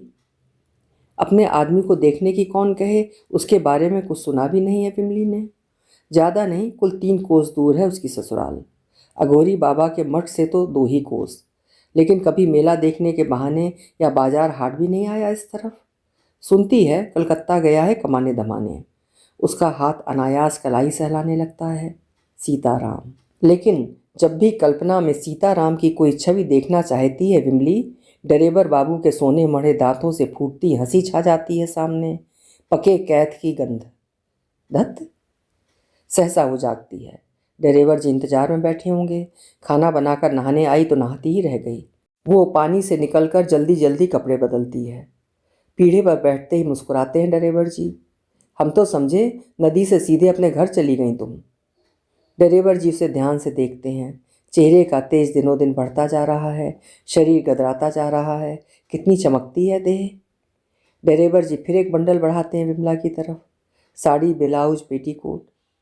ई का है, पहना जाता है। सो तो ठीक है, लेकिन ई सब काहे लाते हैं आप, कौन पद से? अब पदवत तो तुम ही समझो। हम समझते हैं तब्बे ना कहते हैं ड्राइवर जी। हमारा आपका नाता साहिब सलामत का है, हंसी ठिठोली का। चीज़ बतुस के लेन देन माँ तो कमरी भीज जाएगी। बहुत गुरु बहुत गाहड़ पकड़ लेगी। हल्का बोझ ही अच्छा होता है ड्राइवर बाबू, जितना आसानी से उठ जाए। इसको रखिए अपनी घरवाली के लिए। तुम तो कभी कभी पुरखिन बन जाती हो। ड्राइवर जी बात को रसेदार बनाए रखना चाहते हैं। रसेदार बात और रसेदार मुर्गा दोनों बहुत पसंद है ड्राइवर जी को। ये हमार चीन है विमला, चीन को लौटाने का मतलब समझती हो? बड़ी बड़ी आंखों से सीधे आंखों में ताक रही है विमली। उसको एकदम बुद्धू समझते हैं क्या? मतलब की बात समझाते हैं। खूब समझती है वो मतलब की बात, मतलब ही कहीं के। वो बात बदलना चाहती है। आज खान साहब से काहे झकझक कर रहे थे कोयला उतरवाते समय? खान साहब हेला के सार हैं, रुपए में 3 अठन्नी भंजना चाहते हैं। कोई कितने दिन घाटा उधारी सहेगा? इतना खाने पीने का इंतजाम करते हैं। मुर्गा मछली से भट्टा चलता है कि कोयले से? सच तो यह है कि मैं तुम्हारा मुंह देखने के लालच में चला आता हूँ इतनी दूर, 15-16 हज़ार का कोयला लाद कर। वरना इधर मुंह करके तो मैं बस तुम्हारे कारण ये आदमी मुझे चूना लगाता जा रहा है। हमारे कारण का है? विमली की जबान ऐंठ जाती है। हमारा आपका कौन नाता? जितना दिन यहाँ आ रहे हैं भेंट मुलाकात बदी है, हो रही है। नहीं तो आप अपने रास्ते चले जाएंगे, हम अपने। कितनी बेदर्दी बात कह दी विमली ने। ड्राइवर जी बिसूरते रह गए बड़ी देर तक। इतना गुस्सा काहे करती हो विमली? एक दिन तुम्हारे बप्पा के पास चलना है। ऊ काहे? कुछ मांगना है। क्या? तुम्हें। जोर से हंसी विमली। सुनकर सारा घाटा सारी उधारी बिसर गई ड्राइवर बाबू की। बहुत बहुत लड़कियां देखी हैं ड्राइवर बाबू ने, बिहार और यूपी में। लेकिन लड़की जितनी नज़दीक उतनी ही दूर, दूर नज़दीक साथ साथ, धत तेरे की। ड्राइवर जी कुछ सोचते हुए लोटा लेकर बाहर निकलते हैं। कितने भरम में पड़ जाती है आदमी की जाति, 2 बात हंस बोल लेने से। कलकत्ते वाले उसके आदमी को क्या पता कि कितने जतन से संभाल कर रखा है विमली ने उसकी अमानत। पके आम के पेड़ की रखवाली जैसा कठिन काम। कितनी निगाहें हैं पके आम के पेड़ पर। बिल्लर की बहन रामकल्ली आज दोपहर से ही घुसी है विमली की झोपड़ी में। एक बात लेकर आई है वो, बिल्लर और विमली दोनों के फ़ायदे की। विमली के महतारी बाप के तो और भी फ़ायदे की। सुनते हैं विमली का आदमी 3 साल से घर नहीं आया कलकत्ते से। रुपया पैसा भी नहीं भेजता बाप के पास। दिहाड़ी मजदूरी करता है, गुण का न सहूर का। अगर विमली का माई विमली को बिल्लर के साथ विदा कर दे, उन लोगों की जाति में तो ये सब कोई अनोखी बात नहीं है। महतारी बाप के मर जाने से बचपन में शादी नहीं हो सकी, वरना 100 लड़कों में एक लड़का है बिल्लर। डिलीवरी करता है, 4 पैसा कमाता है। राम जानकी ऐसी जोड़ी रहेगी दोनों की। गांव में ही झोपड़ी खड़ी कर दी जाएगी, आंख के सामने रहेंगे दोनों। विमली के माँ बाप चाहें तो घर जमाई बनकर रहने के लिए भी तैयार हो जाएगा बिल्लर। लड़के की कमी भी नहीं खलेगी। नहीं तो विमली के जाने के बाद कौन है एक रोटी बनाकर देने वाला दोनों को? लड़के वाला चाहेगा तो बिल्लर लगत का हर्जाना भी देने को तैयार है। सोचने लायक सलाह लेकर चली गई रमकल्ली। दोनों बूढ़े बूढ़ी शाम तक सलाह करते रहे। किसी तरह से कोई बुराई तो नज़र नहीं आती इसमें। पंचायत में जो जुर्माना लगत के रूप में देना पड़ेगा उसे भी दे देगा। उन दोनों के दिमाग में पहले क्यों नहीं आई इतनी अच्छी बात? लेकिन विमली मानेगी तभी ना। विमली से पूछने की क्या बात है इसमें? विमली का बाप बिगड़ता है, उसे तो अपने दूल्हे की सूरत भी याद नहीं होगी। बचपन की शादी बच्चों के खेल जैसी। रात में खा पी कर सोते समय बात का मुंह पूरी सावधानी से धीरे धीरे खोलती है बुढ़िया। लेकिन मेरा ब्याह तो तू पहले ही कर चुकी है रे, फिर दूसरा घर करने की काहे सोच रही है? वो लड़का तो कई साल से घर नहीं आया बेटी, लेकिन जिंदा तो है। चिट्ठी पत्री लिखने पर वक्त ज़रूरत क्यों नहीं लौटेगा? मेरा बिहाया है वो, क्या सोचेगा? बिल्लर जाना सुना अच्छा लड़का है, अच्छा कमाता धमाता है। तो क्या मेरा आदमी लूला लंगड़ा काना है? सो तो नहीं, लेकिन सुनते हैं नौकरी चाकरी ठीक नहीं है, घर भी पैसा कौड़ी नहीं भेज पाता। हो सकता है अपने खाने भर कोई कमाता हो। तब तुझे क्या खिलाएगा, क्या सुख देगा? ये आज सोच रही है, पहले क्यों नहीं सोचा? क्या जरूरत थी बचपन में किसी के गले से बांध देने की? आज सोचने में क्या हर्ज है? माई बोली। आज सोच सकती है अगर उसमें कोई खराबी हो। कम पैसे से ही कोई खराब हो जाता है, छोटा हो जाता है क्या? ब्याह तूने लड़के से किया है कि पैसे से? मेहनत करेगा आदमी तो एक रोटी कहीं भी मिलेगी। आदमी को अपनी मेहनत पर रीझना चाहिए कि दूसरे के पैसे पर रे। विमली उठकर बैठ जाती है खटिया पर। कल को कोई 10 बीघे वाला लड़का आ जाएगा तो तू कहेगी मैं उसी के साथ बैठ जाऊं? सहसा उसे याद आता है, झोपड़ी के कोने में नया हुक्का और तंबाकू से भरी हाड़ी रखी देखी है उसने।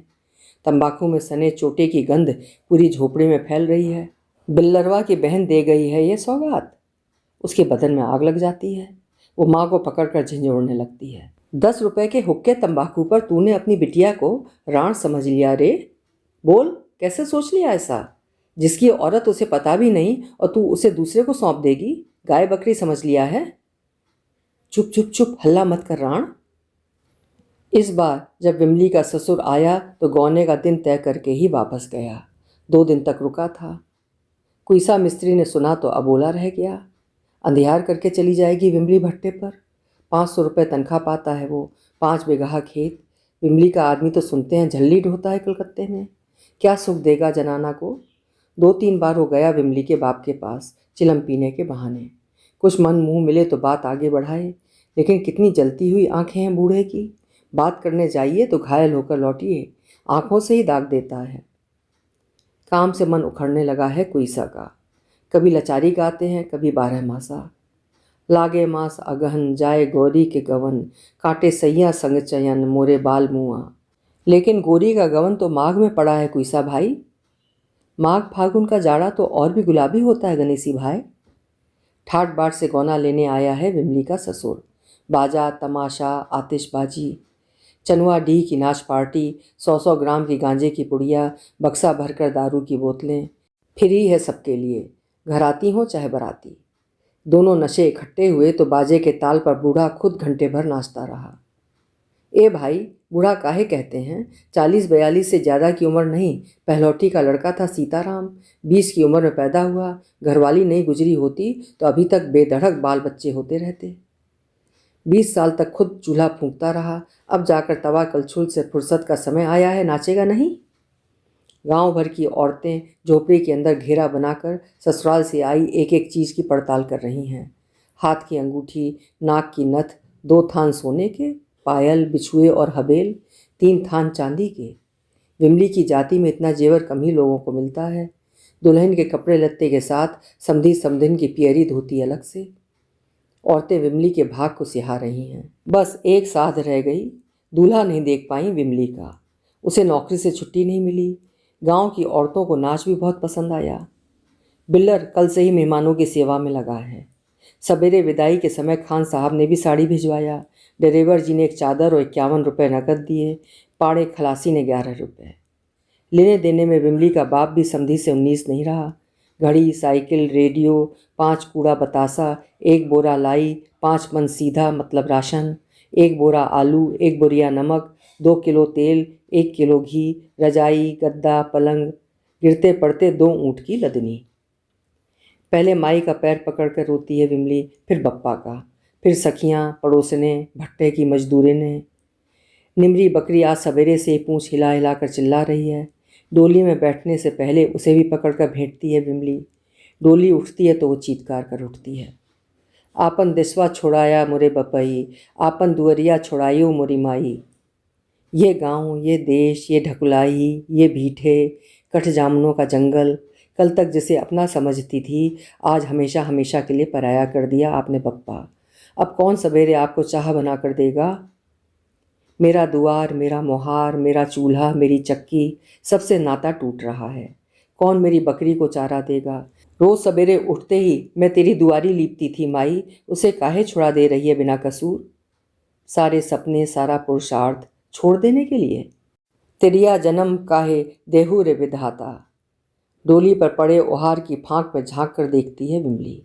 ये छूटी बिसोई, ये बुढ़वा पीपल, काली जी का मंदिर, खान साहब का भट्ठा, दोनों चिमनियाँ रोज की तरह धुआं उगल रही हैं। डोली देखकर रांची वाली औरतों का दल पल भर को रुक जाता है। विमली की डोली। ट्रक खड़ा है। खलासी पाड़े उघारे बदन, घुटने तक लंबा अंडरवियर पहने, हाथ में बाल्टी लिए ट्रक धोने को तैयार खड़े डोली को देख रहे हैं। ड्राइवर बाबू उठे हुए बोनट के आगे खड़े देख रहे हैं। अरे या मोरे चाचा, आपन छैया छोड़ाया मोरे चाचा। खान चाचा अपने ऑफिस से बाहर निकल आए हैं। आंखें भर आई हैं जैसे उनकी अपनी लड़की विदा हो रही हो। जहाँ भी रहे सुखी रहे। विमली उतरकर भट्टे की मिट्टी को माथे से लगाना चाहती है। लड़के और लड़की का फर्क आज ही मालूम पड़ा है विमली के बाप को।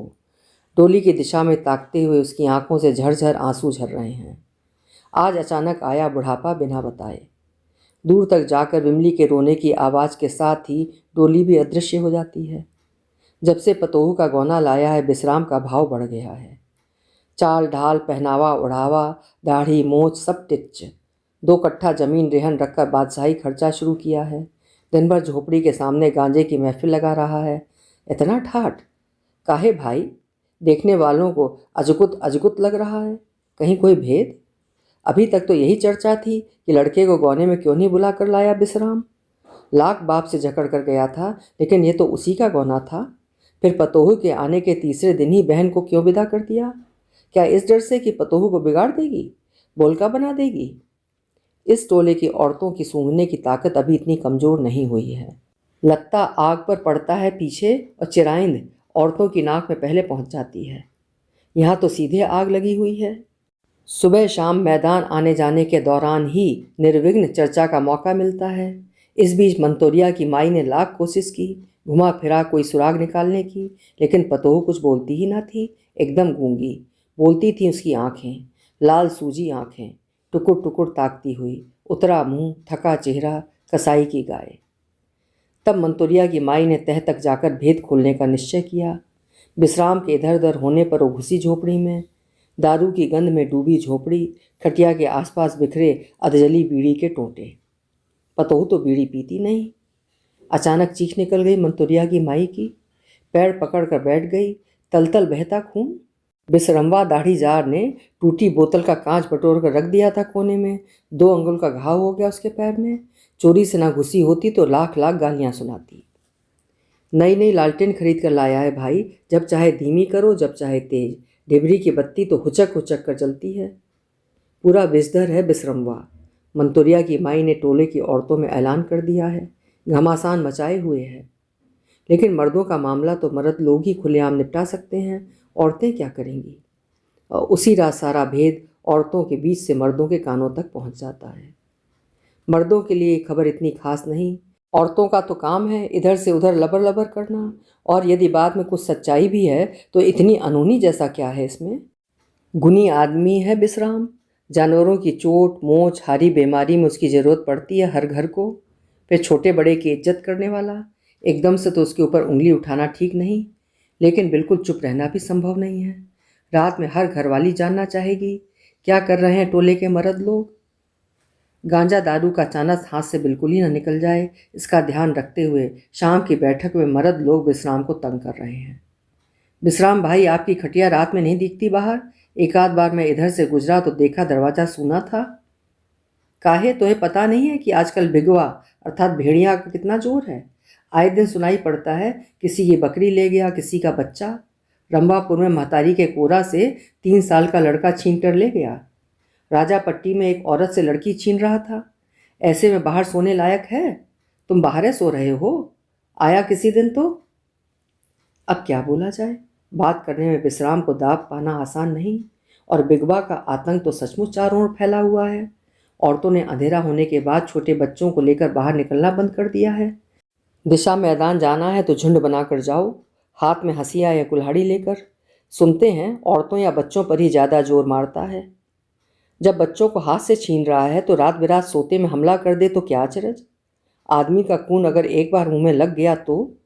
सुनते हैं आदमी का मांस नमकीन होता है, आदत लगी तो छूट नहीं सकती। लेकिन बात के जोर पर कोई पाप पचा ले जाएगा? झोपड़ी में ही पतोहू सोती है विश्राम भाई, उसमें तुम्हारा सोना? झोपड़ी में तो 20 साल से सोता आ रहा हूँ, लेकिन अब बात दूसरी है। पतोहू के पास रात में अकेले में? हम लोगों के कहने का मतलब, लड़के को भी नहीं बुला सके गौने में? तुम्हें अपने लिए अलग झोपड़ी खड़ी करनी चाहिए। हम लोग भी आते हैं तो यहाँ पेड़ के नीचे बैठना पड़ता है। विश्राम गांजे की चिलम एक खींच में जलाता है। लप नंगा करने पर आमादा है सारे के सारे लोगों से। और लड़के को भी चिट्ठी लिखकर बुला लो, नहीं तो गांव में तरह तरह की बातें। क्या तरह तरह की बातें? विश्राम को गांजा चढ़ चुका है। उसी का गांजा पीकर उसी के जड़ खोदेगा कोई? वो दहाड़ना चाहता है। लड़का आए साला, चाहे उम्र भर ना आए। पतोहू की खुराकी से मतलब, और ऐसी ऐसी 4 पतोहुओं की खुराकी विश्राम अभी अकेले पूर सकता है। लेकिन गांजा उसका ज्ञान नहीं हट सकता। वो चौधरी है, बात संभालना जानता है। हम खुद इसकी फिक्र में हैं भाई। बहुत जल्दी जा रहे हैं लड़के को लाने, और दूसरी झोपड़ी की बात तो मैं खुद अगहन में सोच रहा हूँ। अब गन्ने की नई पाती हो गई है तो 10-5 दिन में 10 आदमी के बीच में नक्कू बनाने वाला काम खुद मुझे नहीं सोहाता। लेकिन मुंह से ऐसी वैसी बात निकालने से पहले लोगों को सोचना चाहिए कि लोगों का मुंह तो कोई बंद नहीं कर सकता विश्राम भाई। पूरे टोले में चर्चा है कि विश्राम अंधेर मचा रहा है। बेटवा आएगा तो हाथ पैर तोड़ेगा। फिर लगने वाली बात। कलेजे में लपक उठती है विश्राम के। बेटवा के लिए पतोहुओं की कमी है उसे। अभी 3 मंडा खेत बाकी हैं। रेहन रख दे तो 3000 मिलेंगे। 3 पतोहू हैं। लेकिन दूसरे के फटे में दुनिया पैर डालने को दौड़ती है भाई। कोई सीना चीर कर तो दिखा नहीं सकता। लेकिन कहा गया है, बात करे जानी के, पानी पिए छानी के। हर मर्द की मोच होती है, इज्जत होती है। बात में वजन डालना जानता है विश्राम। और जहाँ मर्द की मोच का, इज्जत का सवाल हो, तब तक तो कोई रंगे हाथ ना पकड़ ले, या जब तक जनाना खुद मुंह ना खोले। सुबह शाम की चिलम दांव पर रख कर कोई कितना नंगा करे किसी को। मोछें अभी तक काली हैं विश्राम की। वो मोछ ऐंठता है। लेकिन मोछ ऐंठने से क्या होगा? विश्राम का दर्द तो विश्राम ही जानता है। शुरू शुरू में तो नई पतोहू जैसा शर्म लिहाज था। री री करके रोना, हम बिटिया बराबर अही, आप बाप बराबर। रो रो कर पैर छान लेती थी दोनों हाथों से। लगता था अब ढीली पड़ी कि तब। लेकिन बाद में तो बिल्ली जैसी खूंखार, वैसी ही घुर्राहट, पंजे मारना, हाथ झटकना। बिल्ली जैसे नाखून, सारा मुंह कान नाक नोच लिया है। पूरा चेहरा परपरा रहा है। जलन। ईंट पत्थर ढोते ढोते सारा शरीर लोहे का हो गया है ससुरी का। 3 दिन में 3 कर्म कर दिया। दोनों पैर सिकोड़कर ऐसा सधा वार किया छाती पर कि विश्राम उताने दूर जा गिरा खटिया से। तब से छाती और सिर में भयानक दर्द। अपने शरीर पर बड़ा गुमान था विश्राम को। क्या सचमुच जांगर घट गया है? जानवरों का बिना डिग्री का डॉक्टर है विश्राम। बड़े बड़े बैल, सांड, रीढ़ की हड्डी दबाकर बैठा देता है, काबू में करता है। आज तक कोई जानवर बेकाबू नहीं हुआ है। और ये उदंत बछिया पुट्ठे पर हाथ नहीं रखने दे रही है। ये अंदर का दर्द किससे कहने जाए विश्राम? मुँह चाटने से क्या होगा? झूठी बदनामी हो रही है सो अलग। लात खाकर उसके मन में भय समा गया है। आज की रात वो दूर से ही भौंकेगा। बड़ी सती सावित्री बनती है। सारा गांव नहीं गंदवा दिया था तूने? सारा नखड़ा घर में दिखाएगी तू? बोलना बंद कर दिया है बिमली ने। रोना भी, जैसे गूंगी हो गई है। डेरे बरवा के साथ गुलछर्रे नहीं उड़ाती थी तू? झरिया धनबाद की सैर करने मैं गया था। और बनारस की ठंडाई, ठंडाई, बड़ी ठंडाई पिलाई है साले ने। एकदम ठंडा कर दिया है। इतना कपड़ा लत्ता, साड़ी, ब्लाउज, गहना गुड़िया सब बाप की कमाई है, लूले साले की। वो करेगा बेटी की दुकानदारी, और तू यहाँ आकर। अच्छा बता, कोई सा मिस्त्री से 2000 रुपये में तेरी विदाई का सौदा नहीं तय किया था तेरे बाप ने? उठा गंगा। मैं अंधा हूँ कि बहरा? मेला देखेगी, जलेबी खाएगी, गंगा स्नान करेगी। डेरे बरवा की दारू महकती है और मेरी गंधाती है। नाक बंद करती है। क्या क्या बंद करेगी? गुलछर्रा उड़ाएंगे दूसरे, और खेत रेहन रखा जाएगा विश्राम का। मुझसे बोलने में भी पाप लग रहा है रे। तेरिया चरित्र फैलाने से जान बचेगी, साली कार्तिक की कुतिया। जैसे जैसे छाती का दर्द बढ़ रहा है विश्राम का, क्रोध भी बढ़ रहा है। मुंह में फिचकुर आ गया है, शरीर कांप रहा है। पैर सिकोड़ कर घुटने को अखबार में बांधकर उसी में सिर गड़ाए बैठी है विमली। जैसे कोई शाही दुश्मन के आक्रमण की आशंका में बैठी हो, कांटा फैलाकर। दूर से ही भूख रहा है विश्राम। पास जाते ही एक कांटा तीर की तरह छूटेगा, सन्न। जान सांसत में पड़ी है विमली की। किसी तरह पत पानी के साथ मायके पहुंच पाती अगर, या उसका आदमी आ पहुंचता अचानक। नहीं तो हर रात जंगल की रात, एक रात एक जुग। किसी से कहे भी तो क्या? क्या करेगा कोई सुनकर हंसने के सिवा? भरी पंचायत में खड़ा होना पड़ेगा अलग, और ऐसे ऐसे नंगा कर देने वाले सवाल पंचायत के चौधरी लोग रस ले लेकर पूछते हैं कि उसे खूब पता है, नैहर तक बदनामी अलग से। हाँ, मंतोरिया की माई से अपने आदमी का पता मालूम करवाया है उसने, चिट्ठी भी लिखवा दिया है। चौथे दिन चिट्ठी पहुंचेगी कलकत्ता। मायके भी खबर भिजवाया है। बप्पा को मालूम हो कि खबर पाते ही आकर लिवा चलें, देर हुई तो बिटिया के लहासी देखेंगे।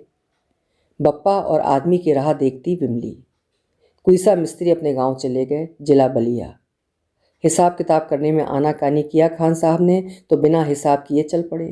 बोलते थे अब गया जगन्नाथ जी के दर्शन करने जाएंगे इस साल, अगले सीजन में आएंगे कि नहीं कह नहीं सकते। आदमी की जिंदगी का कौन ठिकाना। दाढ़ी मोछ के बाल पकने लगे हैं, गठिया बतास जोर पकड़ने लगा है। माया का फंदा धीरे धीरे काटना होगा। माया केरी पूतरी तन तरकस मन बान, तिरिया धावे रथ चढ़ी पुरखें करे निशान। विश्राम के सुझाव में इधर काफ़ी फर्क आ गया है। उधर 2-3 दिन बाहर पेड़ के नीचे खटिया बिछाकर सोया, फिर बांस पाती आदि का जुगाड़ करके अलग मढ़ई खड़ी कर लिया, छोटी सी। अब उसी में सोता है।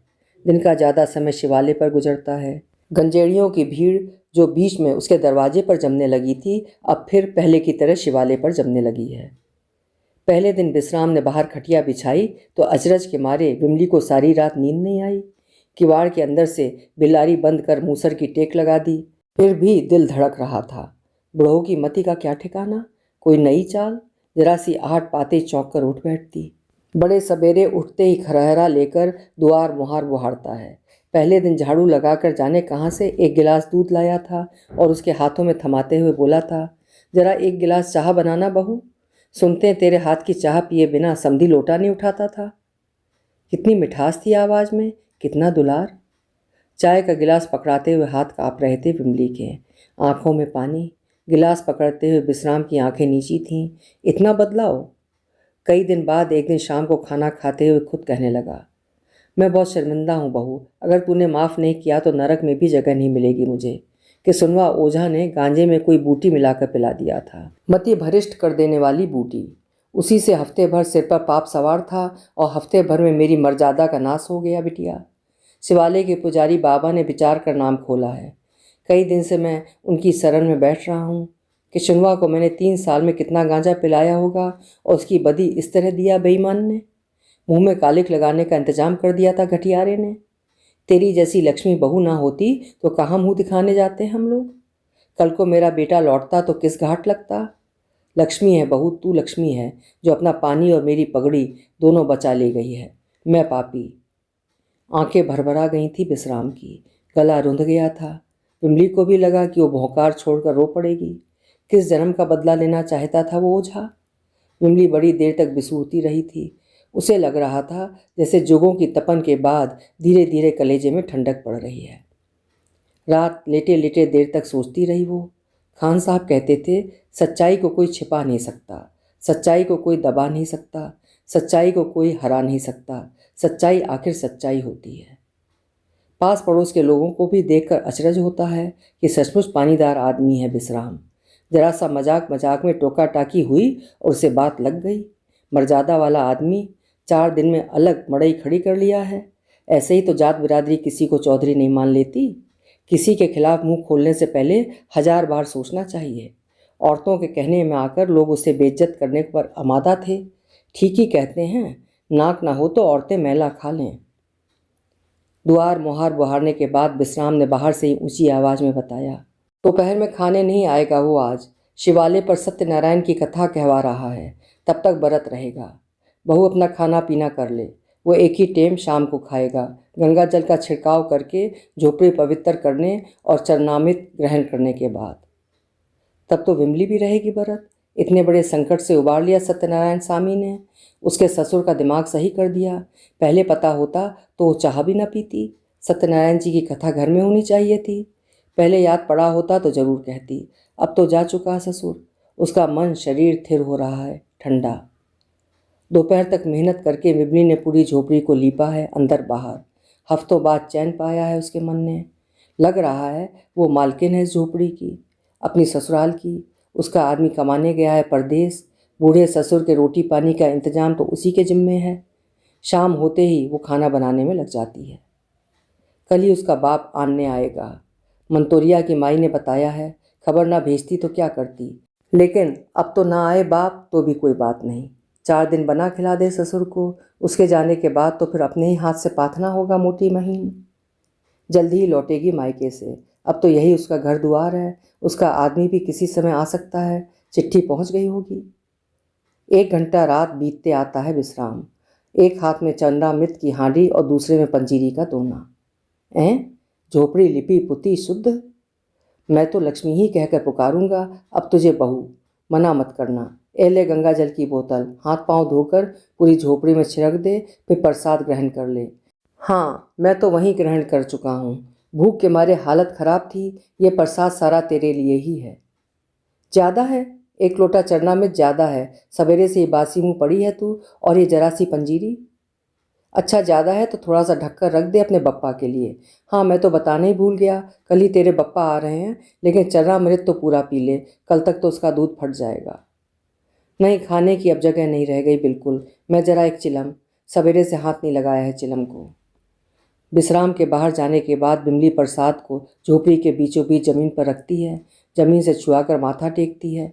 हे प्रभु, पंजीरी कितनी मीठी लग रही है, भगवान का वास जो हो जाता है। और चरणामृत तो सचमुच ही अमृत, 1 गिलास अमृत। धक्का जैसा लगता है बिमली को।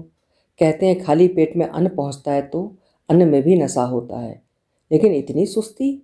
हाथ पांव ढीले पड़ते जा रहे हैं। वो खटिया पर लुढ़क जाती है, बस 2 पल लेट ले। गांजे की चिलम चटका कर झोपड़ी में घुसता है विश्राम। लालटेन की रोशनी में देखता है कुतवा चरणामृत की हादी चाट कर जमीन पर फैल गया है। विश्राम धीरे से लात मारता है। कुतवा आँख खोलकर बेगाने ढंग से ताकता है, लड़खड़ाता हुआ बाहर तक जाता है और फिर लुढ़क जाता है। चरणामृत तो कुत्ता पिए, बंदे बंदे की बात। खटिया पर चित्त पड़ी है बिमली बेसुध। विश्राम धीरे धीरे हिला डुला कर देखता है, कोई हरकत नहीं। असर कर गई है। गुरु ने बताया था, जो जानवर किसी तरह काबू में ना आए उसके लिए अफीम। अफीम का चरणामृत या दूध का पहचान सकते हैं आप देखकर, सूंघ कर, चख कर। विश्राम के हाथ पैर में सनसनाहट होने लगी है। वो झोले से तली हुई मछलियों की पोटली और बोतल निकालता है। दिल इतनी तेजी से क्यों धड़धड़ा रहा है, जैसे डाक गाड़ी का इंजन। बत्ती तेज करके लालटेन सिरहाने टांग लेता है विश्राम। अचानक बिमली को लगता है उसके सीने पर वजनी पत्थर रख उठा है, लेकिन लाख कोशिश के बावजूद पलकें उठती नहीं, जैसे मनो बोझ लद गया हो। क्या हो रहा है? झोपड़ी हिल रही है या खटिया? मुंह नोच लेगी वो, आंखें फोड़ देगी, लेकिन हाथ पैर में जुम्बिश क्यों नहीं होती? विश्राम के शरीर में बाघ की ताकत आ गई है। डाक गाड़ी का इंजन झक झक झक झक। बप्पा रे, वो चीखना चाहती है, लेकिन सिर्फ गोंगो करके रह जाती है, कोई वश नहीं, जैसे अतल समंदर में डूब रही हो। 1 युग बीत गया हो जैसे। बिमली को ठंडक लगती है, आंखें खुल जाती हैं। शरीर अभी पूरी तरह वश में नहीं है। रजाई नीचे गिरी है, सिरहाने लालटेन जलती जा रही है, कपड़े अस्त व्यस्त, पूरा शरीर टूट रहा है। खटिया से नीचे उतरती है वो, पैर सीधे नहीं पड़ रहे हैं। वो कपड़े ठीक करती है। खाली बोतल नीचे लुढ़की पड़ी है। मछली के कांटे, बीड़ी के टोटे, पूरा बंडल ख़त्म किया है शायद। दीवार पर थूकी पान की 4-5 पीके हैं। कुत्ते की चाटी चरणामृत की हांडी औंधी पड़ी है। लालटेन रह रह कर भभक रही है। चेतना आते ही उसे रुलाई छूटने लगी है। धोखा, छल, कहाँ कहाँ से किन किन खतरों से बचाती आई थी वो पराई अमानत। कितने बीहड़, कितने जंगल, कितने जानवर, कितने शिकारी, और मुकाम तक सुरक्षित पहुंचकर भी लुट गई वो। मेढ़ ही खेत खा गया छल से। ऐसी बेहोश कर देने वाली नींद आई कैसे, उसकी खुद समझ में नहीं आ रहा है। अपनी आन बान से जीने वाली मादा यहाँ मिट्टी कर दी गई जबरन। लाड़ प्यार से नाकाम छुई मुई पड़वैया लड़की है वो, कि चुपचाप जला दी जाएगी, मार दी जाएगी। उसके खून में मेहनत की आँच है, उसे कोई दासी बनाकर रख पाएगा? सहसा रुलाई गायब हो जाती है। बुझी बुझी आंखों में चमक उभरती है, क्रमशः दीप्त होती चमक। बिल्ली की आंखों की चमक देखा है कभी अंधेरे में? नीली चमक, जलती आंखें। झोपड़ी के एक कोने में खूंटी पर मिट्टी के तेल की बोतल लटक रही है। बोतल उतार कर ताखे से माचिस उठाती है और विश्राम की मढ़ई की तरफ लपकती है। उसकी आंखों में मड़ई के अंदर खटिया पर बेसुध पड़ा विश्राम का काला अधनंगा शरीर नाच रहा है। युगों की भूख मिटाकर बेखबर सोया पड़ा तृप्त संतृप्त दैत्य। खुले मुंह से बहती पीक की धार, गंदा तन गंदा मन। सारी गंदगी, बदबू, छल और धोखा जलाकर राख कर देगी वो, और कोई राह नहीं। अंधेरी मड़ई, बाध पर गिरते तेल की आवाज़ ने बताया खटिया सूनी है। छूकर देखती है कोई नहीं। कथरी सिराने रखी हुई है, कहाँ गया? निराश हाथों से बोतल और माचिस छूट जाते हैं। अब पौ फटने लगी है। रुलाई बार बार उमड़कर गले में फंस रही है। तो क्या इसी नर्क में आगे भी? ना, अब एक पल भी नहीं रुक सकती वो यहाँ। अपने आदमी का पता है और गौने के साथ लाए टिन के बक्से में उसकी गिरस्ती। झोपड़े में लौटकर और जल्दी जल्दी सब कुछ समेटती है और बाहर निकल पड़ती है। कैसा होगा कलकत्ता शहर, उस शहर में उसका आदमी? उसने तो कभी यहाँ का रेलवे स्टेशन तक नहीं देखा। गाड़ी की सीटी और गड़गड़ाहट से केवल दिशा का अंदाज लगाती थी। शिव हो, शिव हो। इस बार आवाज़ ज़्यादा साफ है। पुजारी जी उठकर झरोखे से झांकते हैं। सामने शिवालय की सीढ़ियों पर कोई छाया लेटी है। पट खोलने से पहले वो आश्वस्त हो जाना चाहते हैं। इस गांव के लोगों का विश्वास नहीं। मौका पाने पर दिन में ही ठाठी लोटा तक पचा जाने को तैयार। रात की तो बात ही दूसरी है। कौन? जय शंकर, जय शंकर। जानी पहचानी आवाज़। पट खोल देते हैं। टार्च की रोशनी में देखते हैं साष्टांग लेटा भक्त विश्राम। विश्राम उठकर पुजारी जी के चरण छूता है। गदगद हैं पुजारी जी। लंका में विभीषण। इस आदमी में भक्ति भाव कितनी जल्दी, कितने गहरे बैठ रहा है। सांझ को भी बार बार भेजने पर प्रसाद लेकर घर जाते जाते 9 बजा दिया था। फिर लगता है आधी रात से ही चरणों में हाजिर हो गया। बड़ी देर से उनके उन्नीदे कानों में आवाज़ पड़ रही थी। पुजारी जी विश्राम को उठाकर गले से लगा लेते हैं। फिर आकाश की तरफ देखकर रात का अंदाज़ा लगाने की कोशिश करते हैं। पौ फटने में अभी कुछ कसर है। वे बाती जलाकर उजाला करते हैं। विश्राम पुजारी जी की आसनी के पैताने बैठकर अपने मन की दशा बताता है। शंकर भगवान के चरणों को छोड़कर और कहीं मन नहीं लग रहा है बाबा। बड़ी बेचैनी है। बहू को प्रसाद देकर सोने की कोशिश की, लेकिन बड़ी देर तक नींद नहीं आई। जरा सी झपकी लगी थी तो बड़ा खराब सपना देखा कि मेरी झोपड़ी के बीचों बीच जमीन पर लक्ष्मी जी विराज रही हैं, सोने के गहनों से लदी काया कि अचानक कहीं से एक काली डरावनी सी राक्षसी काया आकर उन्हें घेर लेती है। लक्ष्मी जी अलोप हो जाती हैं। बचता है खाली अंधकार। हड़बड़ा कर आँख खुली तो लगा कोई काली सी छाया मेरी झोपड़ी से निकलकर अंधेरे में समा गई है। तब से चित्त स्थिर नहीं हो रहा है। लक्ष्मी का इस तरह से घर छोड़कर जाना, क्या मतलब है इस सपने का? पुजारी जी मंद मंद मुस्कुराते हैं। लगता है सांझ के गांजे का नशा भक्त विश्राम के ब्रह्मांड तक चढ़ गया है। तभी तो ऐसी बेचैनी है। घबराने की बात नहीं। धूनी आरती के बाद जोग मुद्रा में बैठूंगा तो विचार लगाऊंगा। आरती की घड़ी, घंटा, डमरू और सम्मिलित ध्वनि शिवालय पर गूंजी तो गांव की सीमा छोड़ती विमली ने बक्सा नीचे रखकर दोनों हाथ जोड़कर सिर झुकाया। आगे तुम ही साथी सहारे हो प्रभु। आरती के बाद उपस्थित भक्तों के सामने आज पहली बार भक्ति भाव में तन्मय होकर दोहे कवित्त भजन सुनाया विश्राम ने। बकरी पाती खात है ताकि खैंची खाल, जेनर बकरी खात हैं ताके कौन हवाल।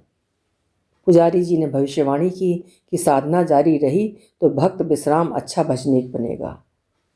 शिवालय पर बैठे बैठे काफ़ी समय तक किसी अनहोनी का इंतजार करता रहा विश्राम। अफीम का नशा टूटते ही कोहराम मचा सकती है, लेकिन 1 घंटा दिन चढ़ने के बाद भी कहीं कुछ सुनाई नहीं पड़ता तो उसे अपना भय बेमानी लगने लगता है। घर लौटने में कोई हर्ज नहीं, लेकिन झोपड़ी के पास पहुँचते पहुँचते कदम अपने आप धीमे पड़ने लगते हैं। जाने पतोहू का कौन सा रूप देखने को मिले। दिल धड़क रहा है, लेकिन क्यों? वो तो करीब करीब सारी रात शिवालय पर बिताकर लौट रहा है। शाम को आया तो प्रसाद देकर फिर लौट गया बिना खाए पिए। अगर कोई ऐसी वैसी बात हुई है तो इसका मतलब पतोहू की मर्जी से ही कोई घुसा होगा झोपड़ी में। जब तक ये अंदर से दरवाज़ा नहीं खोलती कोई कैसे घुस सकता है? मायके से ही इस मायने में बदनाम रही है। झोपड़ी का दरवाज़ा तो चौपट खुला है। सन्नाटा, चूड़ी तक की आवाज़ नहीं। वो अंदर झांकता है, कोई नहीं। बक्सा गायब है बहू का, कहाँ गई? वो बाहर निकलकर अगल बगल और पिछवाड़े का एक चक्कर लगाता है। भाग गई? कहाँ गई होगी? उसका आत्मविश्वास पूरा पूरा लौट आया है। जोर से सांस खींचकर फेफड़ों में हवा भरता है। पतोहू का भागना तो गुस्सा करने की बात है। रात झोपड़ी में कुछ खटर पटर तो सुना था उसने, किसी को निकलते भी देखा था, पर इतनी दूर तक नहीं सोच पाया। ओह, खाली हाथ नहीं, उसकी मेहरारू का गहना गीठी भी बांध कर ले गई है। 1.5 किलो चांदी के गहने, 10 चांदी के रुपए महारानी विक्टोरिया के ज़माने के, एक सोने की मोहर, सब कुछ हांडी में रखकर ज़मीन में गड़ा गया था। वो दौड़कर अपनी मड़ई से कुदाल लाता है और झोपड़ी का एक कोना तेजी से खोदने लगता है। यहीं से ले गई खोद कर। फिर कुदाल छोड़कर हाथ पैर की धूल झाड़ता है और बाहर आकर हल्ला करने लगता है। दौड़ो रे भैया, अरे जगेसर भाई, ललई काका, ई तो हर जैया निर्धन करके भाग गई हो। हे भगवान, कहाँ दौड़ी, केकरा घोराई, का भवा का भवा। एक एक करके इकट्ठा होने लगे टोले के औरत मर्द बच्चे। थोड़ी देर में पूरे गांव में हल्ला हो जाता है। विश्राम की पतोह भाग गई किसी के साथ। हाँ, विश्राम ने रात को किसी को झोपड़ी से निकलते देखा था। सोचा बहू दिशा मैदान के लिए निकली होगी। विश्राम लोगों को वो जगह दिखा रहा है जहाँ से गहना खोद कर ले गई है पतोहू। कुदाल अभी तक वहीं पड़ी है, गहने के अलावा 10 चांदी के रुपए और एक सोने की मोहर। तब तक लोगों की नज़र दूसरे कोने पर जाती है। लालटेन अभी भी धीमी लौ में चल रही है। एक औरत के पैर में मछली का कांटा गड़ गया। खटिया के नीचे दारू की खाली बोतल, जड़ी बीड़ी के अंजरी भर टोटे, पान की पीक से रंगी हुई दीवार। अब किसी और को कुछ बताने की ज़रूरत है? खुला खेल हुआ है रात भर। विश्राम ससुर शिवाला रखा रहे हैं और कथा सुन रहे हैं। यहाँ असली कथा हुई है रात भर, इसकी खबर नहीं। पूरा गांव झोपड़ी के अंदर का दृश्य देख लेना चाहता है। एक निकलता है तो 10 घुसना चाहते हैं। द्वार पर रखे पुआल की गंजहर से टेक लेकर दोनों हाथों से सिर थामे बैठा है विश्राम। सैकड़ों सवाल, जो भी आता है नए सवालों के जवाब चाहता है। टुकड़े टुकड़े में किस्से के सिरे निकलते हैं दुखिया विश्राम के मुंह से। एक किस्सा हो तो बताए कोई। नैयर में तो इसके पीछे रोज एक किस्सा तैयार होता था। इतने किस्से पीछे छोड़कर आई थी कि बताने लगे तो पूरी रामायण बन जाएगी। अब तक तो इज्जत का ख्याल करके चुप रहता था विश्राम। अब क्या रह गया छिपाने को। एक ड्राइवर था ट्रक का, उसके साथ कई बार गई थी झरिया धनबाद घूमने। एक और छोकरा था, मेला घुमाने ले जाता था। एक मिस्त्री था, गहने गढ़ा गढ़ा कर पहनाता था। विश्राम ने सोचा था आंख ओट पहाड़ ओट, साथ छूट जाएगा तो सारा किस्सा अपने आप खत्म हो जाएगा।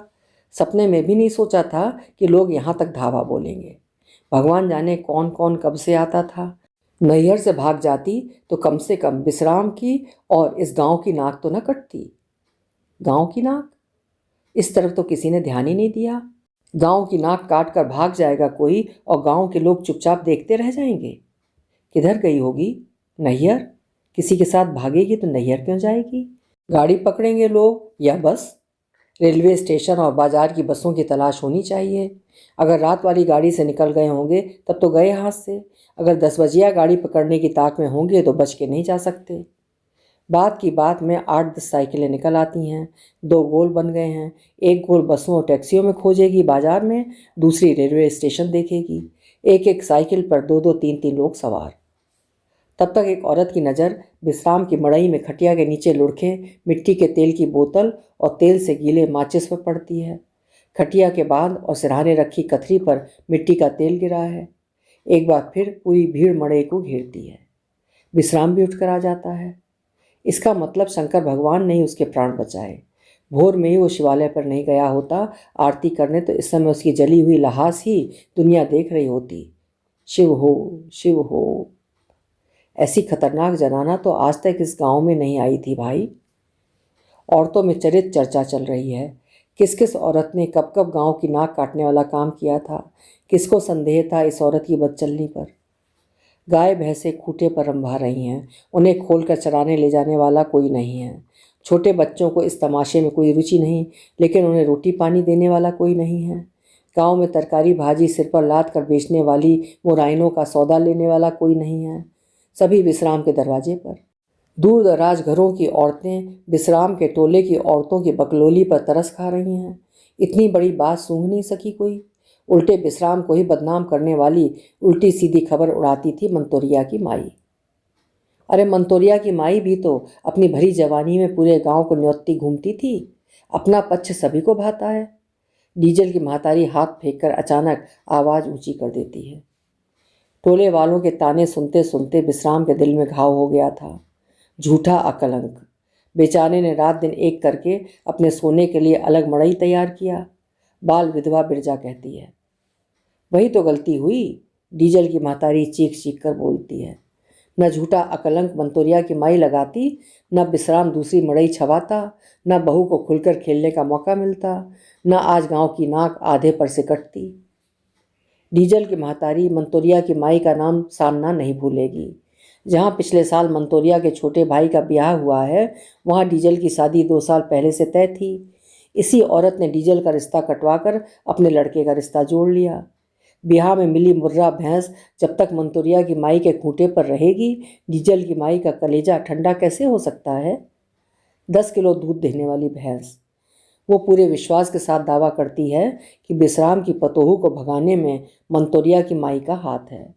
अभी खाना तलाशी ली जाए तो पतोहू गहना और गुंडा समेत इसी के घर से बरामद हो सकती है। लोग झूठ मूठ स्टेशन बाजार खोजने गए हैं। मंतोरिया की माई अभी अभी ही विश्राम के दरवाजे से गई है, बहुत जरूरी काम निपटाने। पहुंचाने वालियां तुरंत उसके कानों में सारी बात पहुंचाती हैं। वो काम दाम छोड़कर दौड़ती है, लेकिन डीजल की माई को भी झगड़ने का पुराना अनुभव है। आमने सामने लड़ने का कायदा नहीं, वो खिसक जाती है। विश्राम थोड़ी थोड़ी देर बाद सिर उठाकर शिव हो कहता है और फिर सिर झुका लेता है। अब तमाशे में कोई दम नजर नहीं आता। लोग एक एक करके खिसकने लगे हैं। सहसा हवा के झोंके पर चढ़कर खबर आती है, पकड़ी गई पतोहिया रेलवे स्टेशन पर। जाने कहाँ छिपी बैठी थी, गाड़ी आते ही लपक कर चढ़ी, गाड़ी से उतार कर ला रहे हैं लोग। खबर मिलते ही चौंक कर खड़ा हो गया है विश्राम। खबरदार जो मेरी डेहरी के अंदर कदम रखा हरामजादी ने। आगे आगे मरी चाल से सिर झुकाए, हाथ में बक्सा लटकाए चलती पतोहिया और 3 तरफ से घेर कर चलते खोजी दल के सूरमा। पीछे पीछे आधा गांव। याद नहीं पड़ता कि ऐसा तमाशा पिछले कई वर्षों में गांव वालों को देखने को मिला हो। झोपड़ी के दरवाजे पर हाथ पैर फैलाकर खड़ा हो गया है विश्राम। अंदर का रास्ता हमेशा के लिए बंद। ससुर पतोहू का नाता खत्म। जुठारी हुई चीज, दागी जींस बाहर बैठाओ। इसका भतार नहीं पकड़ में आया? विश्राम पूछता है। दूसरा कौन था इसके साथ में? और तो कोई नहीं था।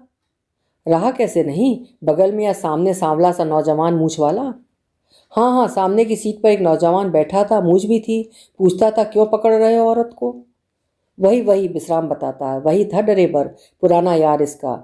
उसको साले को काहे छोड़ दिया? इसके साथ उसका मूड भी मुड़ाकर गधे की सवारी। पतोहू बीच द्वार पर बैठ गई है। गांव की औरतें उसके गिर्द घेरा बनाकर बैठ रही हैं। एक बार फिर से मेला लग गया है। विश्राम हाथ जोड़कर गांव वालों के सामने सवाल रखता है। 5 पंच बताएं कि उसके लिए क्या हुक्म होता है। बुजुर्ग सलाह करते हैं। फिर तय होता है कि शाम को विश्राम के दरवाजे पर पंचायत बैठेगी पूरे गांव की। उसी में तय होगा कि गांव की नाक कटाने वाली जनाना को क्या सजा दी जाए। सहसा विश्राम को कुछ याद पड़ता है। वो लपक कर पतोहू के बक्से की साकल झटक कर उखाड़ देता है। मेरी मेहरारू के गहने। अंदर की चीज़ें उलट पलट डालता है। गहने कहाँ गए मेरे? रुपए, मोहर। वो पतोहू के बाल झिझोड़ने लगता है। पतोहू झटके से उठकर खड़ी होती है। खबरदार, कुत्ता दाढ़ीजार, जो दोबारा हाथ लगाया मेरी देह पर कच्चा चबा जाऊंगी। बाप रे! सहम कर पीछे हट जाता है विश्राम। औरतों का झुंड पतोहू को खींच कर बैठा लेता है। जरा तेहा देखो, इतने पर भी लाज शर्म नहीं है, लेस भी। पतोहू पागलों की तरह आंख फाड़ कर ताक रही है। बिखरे खुले बालों को संभालने की जरूरत नहीं समझती। विश्राम हटकर अपनी जगह पर बैठ जाता है। पतोहू को ढूंढ कर लाने वाले लोग जीत कर भी हारा हुआ महसूस करने लगे हैं। गहना रुपया तो ले गया ड्राइवर सार, इज्जत रात में ही ले लिया। उस समय किसी के दिमाग में आई नहीं ये बात। सारे के सारे नए लौंडे लड़की पाकर ही भुच्च हो गए। गांव की औरतें पतोहिया के मुंह से सारा असली किस्सा सुनना चाहती हैं। कब से आता था ड्राइवर यहाँ, कहाँ छिपा कर रखती थी दिन में?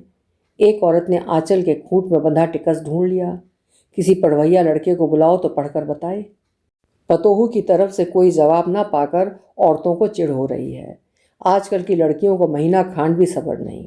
पैदा होते ही भतार चाहिए, इसी को कहते हैं कलजुग बहनी। विमली को आनने के लिए आता उसका बाप सांझ का झुरपुट होते होते गांव की सिवार पर पहुंचता है।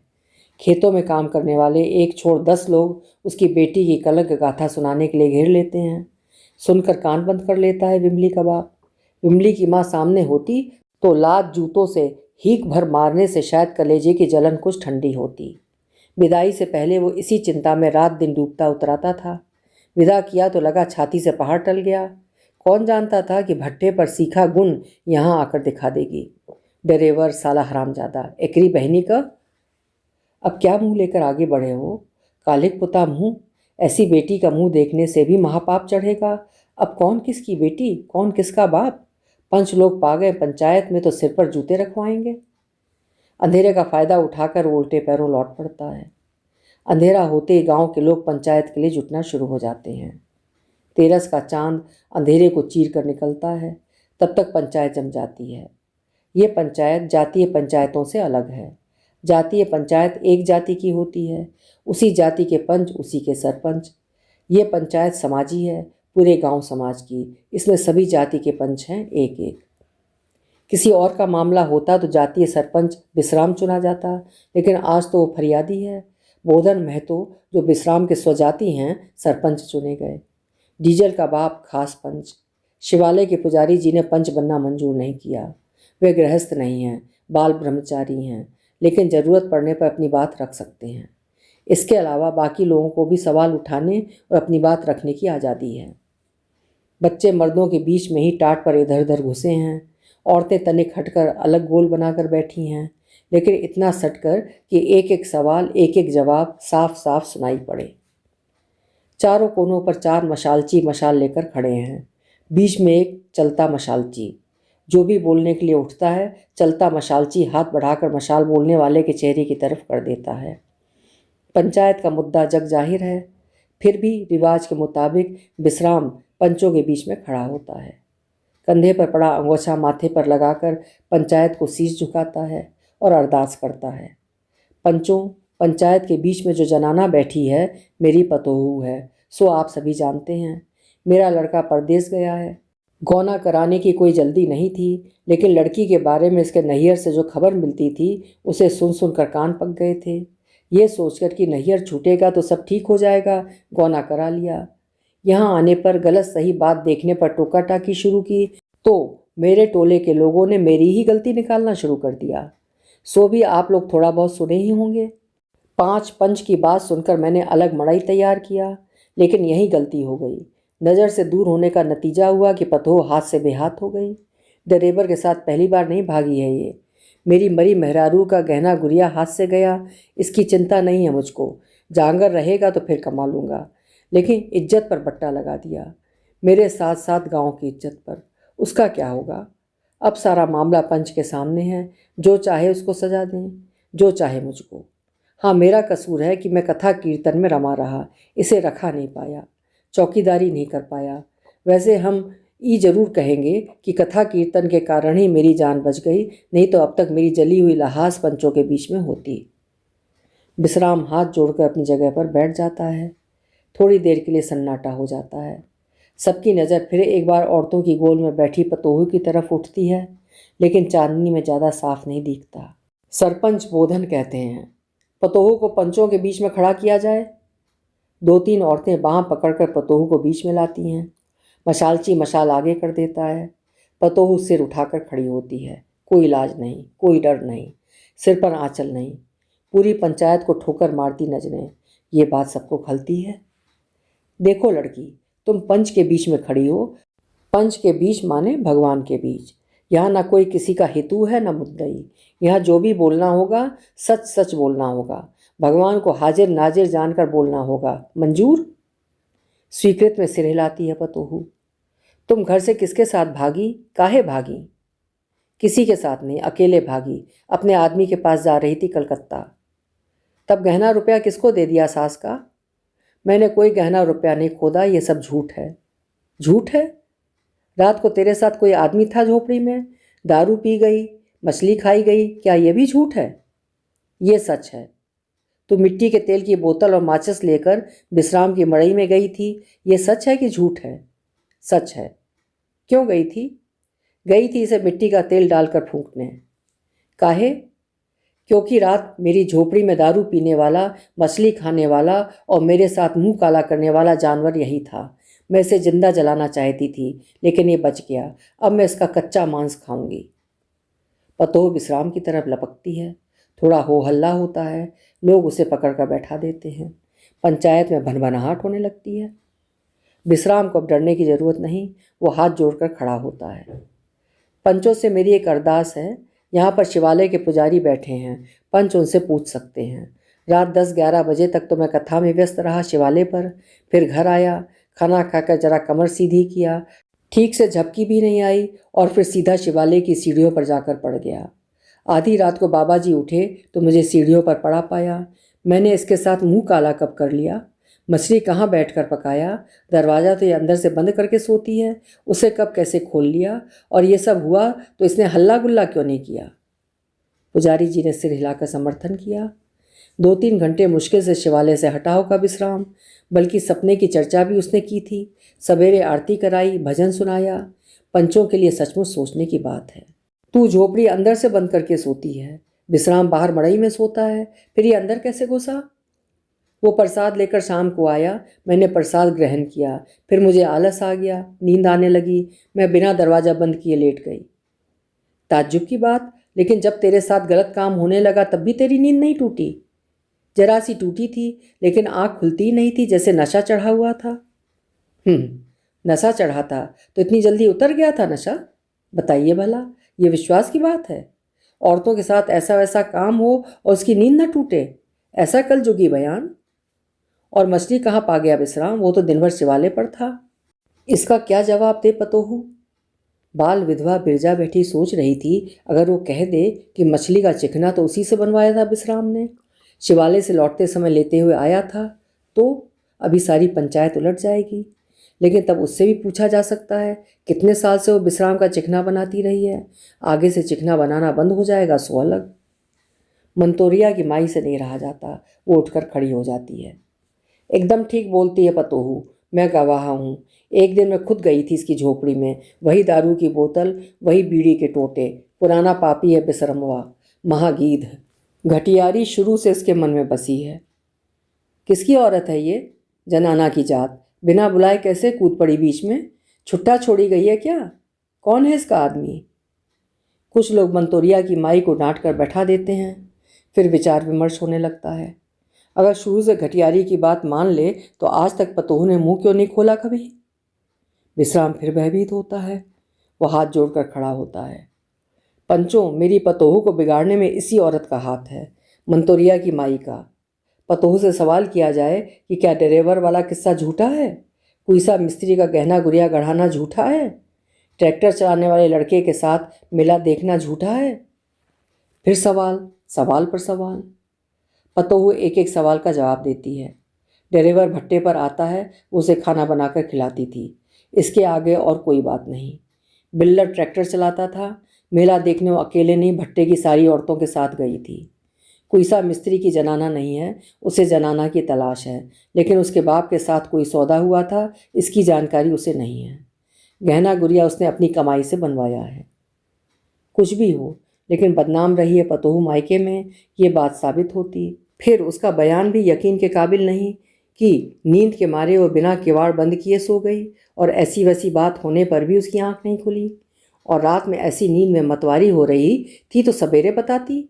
भागी काहे। विश्राम को मछली कहाँ से मिल गई। गहने खोद गए और पतोहू के पास नहीं मिले तो जरूर कोई साथ था जो लेकर भाग गया। गाड़ी में एक नौजवान टोका टाकी भी किया था गांव वालों के साथ। रात आधी से ज़्यादा बीत गई है। चंद्रमा सिर के ऊपर आ गया है। छोटे बच्चे महतारी के कोरे में सो रहे हैं। बड़े बच्चे टाट पर इधर उधर पड़े हैं। सब इस लालच में जुटे थे कि पंचायत खत्म होने पर सबको गुड़ खाने को मिलेगा। काफ़ी देर बाद पंच इस नतीजे पर पहुंचते हैं कि पतोहू का ससुर पर लगाया गया आरोप बेबुनियाद है।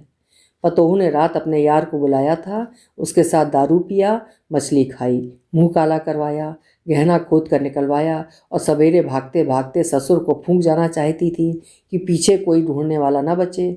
अब इसकी क्या सज़ा दी जाए, ये सोचना है। पुजारी बताते हैं, वेदों में कई तरह की सज़ाएं लिखी हैं। लाल मिर्च की बुकनी भरने की सज़ा। लक्ष्मण जी ने तो इससे छोटी गलती पर नाक कान दोनों काट लिए थे। अभी अभी एक वेद वे हरिद्वार से लाए हैं, उसमें लिखा है, बाल ब्रह्मचारी की सेवा से भी पराश्चित होता है। सजा की तजवीज़ में हल्ला गुल्ला तेज हो जाता है।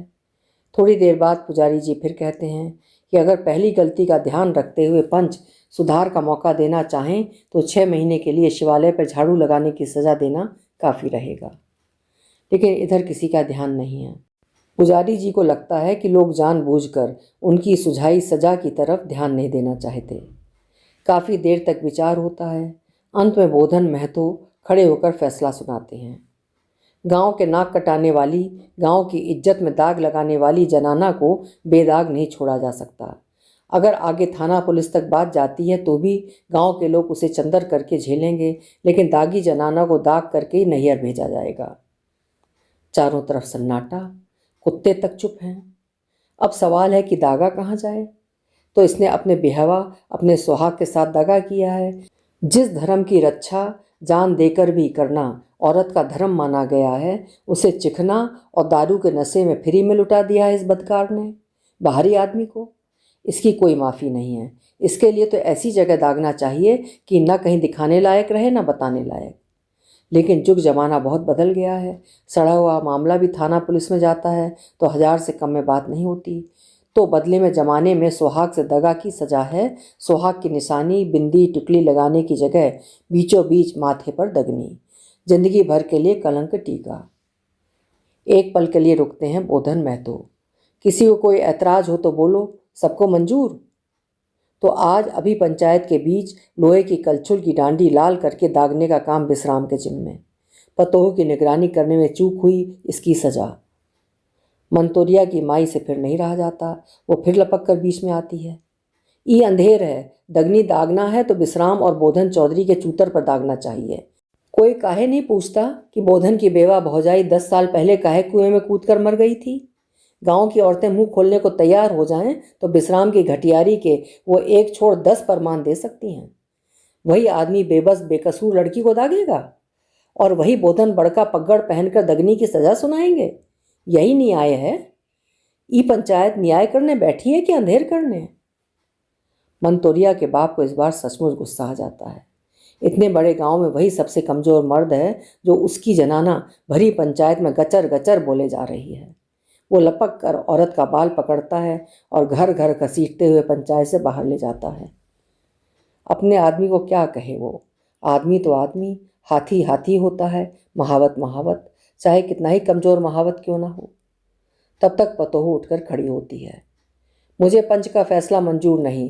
पंच अंधा है, पंच बहरा है, पंच में भगवान का सत नहीं है। मैं ऐसे फैसले पर थूकती हूँ। आग थू, देखो कौन सा माई का लाल दगनी दागता है। वो पंचायत से निकलकर जाने लगती है। पल भर में सन्नाटा रहता है।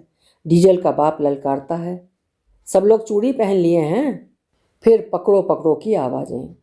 कई नौजवान पीछे पीछे दौड़ते हैं। थोड़ी देर में हाथ पैर चलाती पतोहू को सब बकरी की तरह गोद में उठाए हुए लाते हैं और बीच में बैठा देते हैं। कितनी मुलायम देह है, गुदगुदा मांस, दाब के बैठो फिर न भागे। ड्राइवर साला बचकर निकल गया। पूरी पंचायत की तौहीन। पहले गांव की नाक कटवाई, फिर पंचायत पर थूक दिया। हिजड़ों का गांव समझ रखा है क्या। डीजल का बाप एक नौजवान को लोहे की कलछुल और उपले लाने का हुक्म देता है। दांव लगा तो मंतोरिया की माई की दगनी भी करके छोड़ेगा वो किसी दिन। दागने की सज़ा सुनकर औरतें एक एक करके खिसकने लगती हैं। दागने का काम नया नहीं विश्राम के लिए। जानवरों की जीभी सहनी रोगों में आए दिन जीभ और मसूड़े दागता रहता है, लेकिन औरत की दगनी पहली बार मौका मिला है। कलछुल लाल होते ही कई नौजवान पतोहू को हाथ पैर और सिर पकड़कर लिटा देते हैं। कसकर दबाओ, जो जहाँ पकड़े वहीं मांसलता का आनंद ले लेना चाहता है। नोचते कचोटते खींचते दबाते हाथ। पतोहू जुबह होती गाय की तरह अल्लाने लगती है। सोने वाले बच्चे जग कर रोने लगते हैं। जगे हुए बच्चे डर कर घर की तरफ भाग चले हैं। लाल डांडी वाली कलछुल लेकर आगे बढ़ता है विश्राम। इतने दिनों बाद फिर दोहराई जा रही है महाभारत की कथा। भरी सभा में लाचार औरत की बेइज्जती। इसके कारण भी कोई महाभारत होगा क्या। काहे भाई, ये कोई रानी महारानी है। मशालची मशाल नीचे झुकाता है। दागने का मन एकदम नहीं है विश्राम का, लेकिन कर्म का भोग तो भोगना ही पड़ेगा। छन्न कलछुल खाल से छूते ही पतोहू का चीत्कार कलेजा फाड़ देता है। कूदती लोथ, मांस जलने की चिरायंद। चीत्कार सुनकर एक आध कुत्ते भौंकते हैं, एक आध रोने लगते हैं। चीखते चीखते बेहोश हो गई पतोहू। लोग पीछे हटते हैं। पंचायत टूट रही है। हवा में भोर की ठंड आ गई है। पुजारी जी भारी मन से कहते हैं, तिरिया चरित्र समझना आसान नहीं। बाबा भरथरी ने झूठ थोड़े कहा है। तिरिया चरित्रम पुरुषस्य भाग्यम। 20 सिर एक साथ सहमति में हिलते हैं। समाज को आईना दिखाती शिवमूर्ति जी की अनमोल कहानी तिरिया चरित्र अभी आप सुन रहे थे। शिवमूर्ति जी प्रबुद्ध लेखक हैं, जिन्होंने स्त्री के उत्पीड़न को, उसके प्रति होने वाले अन्याय को महसूस करके लिखा। विमली के सच्चरित्र होने पर भी दुष्चरित्र पुरुष प्रधान समाज द्वारा उसे अंगारों से दाग दिया जाता है। कहानी दिल और दिमाग दोनों को उद्वेलित कर देती है। आपको कहानी कैसी लगी? अपने विचार कमेंट सेक्शन में ज़रूर लिखिएगा। कहानी पसंद आई हो तो कहानी को लाइक और हाइप ज़रूर करिएगा। फिर मिलेंगे हिंदी साहित्य की ऐसी ही किसी उम्दा कहानी के साथ। नमस्कार।